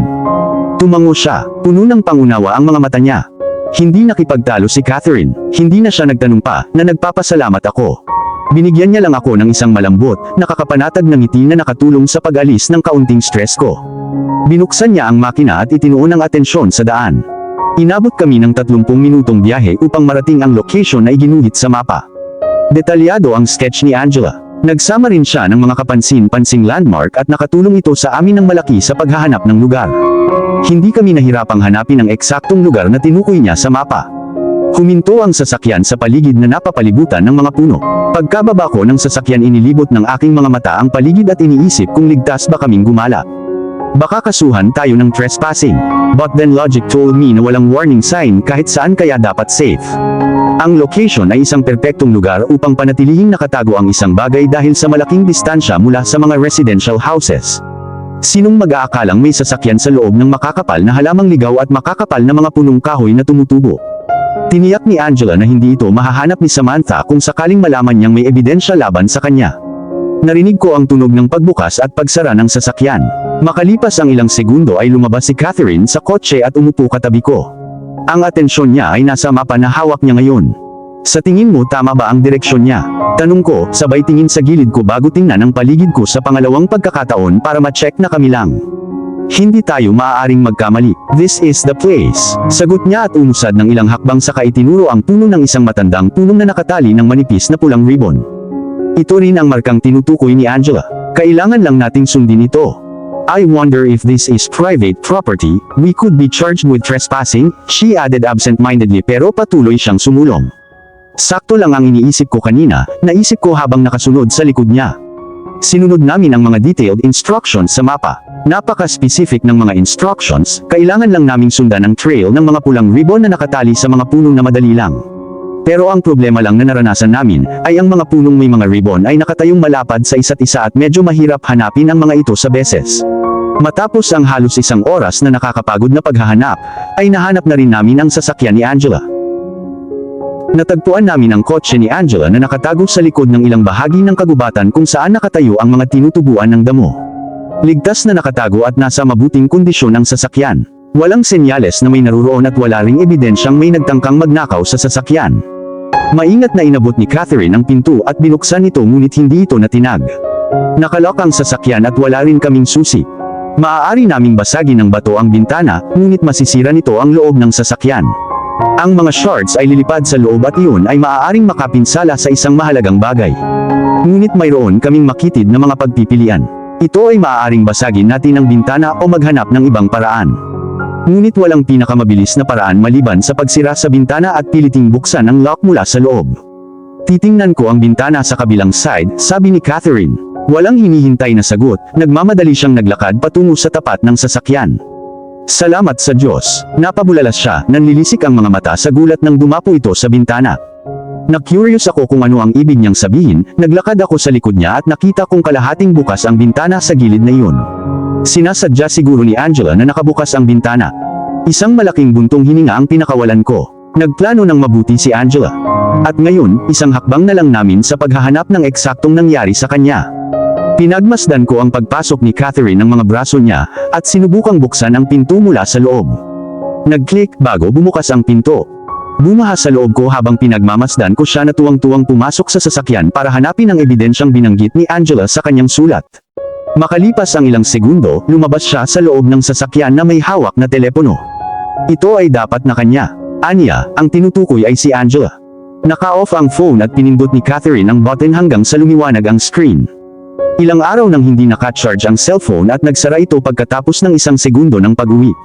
Anong plano mo, Kat? Dapat ba tayong pumunta sa police station at ipaalam sa pulis na nakita natin ang sasakyan ni Angela? Umiling siya, may taong gagawa ng trabahong iyon mula sa investigation agency. Sa ngayon, kailangan nating bumalik sa bahay at e-charge na ito. Nagsimula na kaming maglakad ni Catherine pabalik sa pwesto kung saan niya ipinarada ang sasakyan. Binuksan ko ang pinto at pumasok sa loob. Gayunpaman, hindi siya agad sumakay sa kotse. Tinapos niya ang phone niya mula sa loob ng bulsa niya at may tinawagan, dapat isa ito sa mga staff ng agency nila. Habang hinihintay kong matapos niya ang tawag, bumalik ang pag-iisip ko sa phone ni Angela. Anong uri ng ebidensya ang itinatago niya sa loob ng kanyang telepono? Sapat na ba na mahatulan si Samantha sa kanyang mga krimen? Naputol ang pag-iisip ko nang lumukso si Catherine sa driver's seat at pinaandar ang makina. Sa sobrang pag-iisip ko ay hindi ko napansin na natapos na pala ang tawag niya. Ang sasakyan ay gumulong sa masungit na kalsada. Nang ligtas na nakarating ang sasakyan sa highway, sumandal ako sa cushion seat at tinitigaan ang view sa labas ng bintana. Tahimik kaming binagtas ang walang katapusang highway hanggang sa makarating kami sa bahay ni Catherine. Wrong password, bulong ni Catherine. Pabalik-balik siya sa harap ng malaking TV screen sa loob ng kwarto ko. Mahigpit ang pagkakahawak ng cellphone ni Angela sa kamay niya. She left no password though. Bulong ko habang nakahiga sa kama. Ang naningkit kong mga mata ay nagwalis sa sulat na nasa kamay ko sa ikalabing pagkakataon. Paulit-ulit na sinusuri ang mga nilalaman kung sakaling may namiss ako. Bumuntong hininga, ibinaba ko ang papel sa aking kandungan. Wala pa rin akong nahanap na anumang palatandaan tungkol sa password. Marahil, nakalimutan ni Angela na banggitin ito sa kanyang sulat. Hindi nakapagtataka na tuluyan na itong nawala sa isip niya. Nagmamadali pa rin siya nang isulat niya ang sulat. Nalipat ang tingin ko. Bumalik kay Catherine nang umupo siya sa tabi ko. Anong gagawin natin ngayon? Ngumiti sa akin si Catherine bago siya sumagot. Of course. I'll hack the password. That's my job. Hinahangaan ko kung paano naging masayahin si Kat sa mga oras na ganito. Nakita ko ang sarili kong nakangiti pabalik habang nakatingin sa kanya. Walang pag-aalinlangan, I know you can do that. It's your forte. Sagot ko at pinanood ko siyang kunin ang laptop niya sa ibabaw ng kama at inilagay sa kandungan niya. Give me a maximum of 30 minutes. Sinabi niya nang hindi inaalis ang kanyang tingin sa screen ng kanyang laptop. Ang kanyang mga daliri ay mahusay na nagtatype sa mga susi na parang mga robot. Habang ginagawa ni Catherine ang phone ni Angela, sumandal ako sa headboard at sinamantala ko ang pagkakataon na kausapin si Elisa at tanungin kung ayos lang sina Faith at Vienna. Hindi ako naghintay ng matagal bago ako nakatanggap ng reply mula sa best friend ko. Sabi niya sa chat niya okay lang daw ang mga anak ko. Inaalagaan silang mabuti nina Papa Alexander at Lady Ravenwood kaya hindi ko kailangang mag-alala. Napalunok ako ng bukol sa aking lalamunan. Ang iniisip ko lang ang mga anak ko ay nagiging emosyonal na ako. Sobrang namiss ko sila, kaya ang sama ng loob ko na kailangan kong mawalay sa kanila. Pero hindi pa ako makakauwi. Kailangan pa nating patunayan na inosente si Gabriel. Aside from that, dapat makulong si Samantha para sa krimen na kanyang ginawa. Kapag natapos na ang pagsubok na ito, uuwi na kami ni Gabriel para kumpleto na kami at masaya bilang isang pamilya. Pagkatapos makipagpalitan ng mga mensahe kay Elisa ay ibinalik ko ang aking telepono sa ibabaw ng night table. Mas gumaan ang pakiramdam ko pagkatapos ko siyang kausapin. Monica, I snapped out of my thoughts at mabilis na tumabi sa kanya sa gilid ng kama at nakita ko ang phone sa kamay niya. Nanlaki ang mata ko sa gulat nang makitang nakabukas ang lock. Genius talaga si Catherine Grace. Bumilis ang pintig ng puso ko. Bumilis ang pintig ko habang pinagmamasdan ko siyang tingnan ang mga files, ngunit hindi niya mahanap ang ebidensyang sinasabi ni Angela. Naghintay kami ng may suspense, hanggang sa ganap na ma-download ang video at ma-save ang mga files. Nanginginig ang mga daliri sa pag-asa, nag-click si Kat sa icon at nagsimulang mag-play ang video. At dito na po, nagtatapos ang part 60 ng ating kwento. Sabay-sabay po nating abangan ang susunod na kabanata. Maraming salamat po. God bless and stay safe.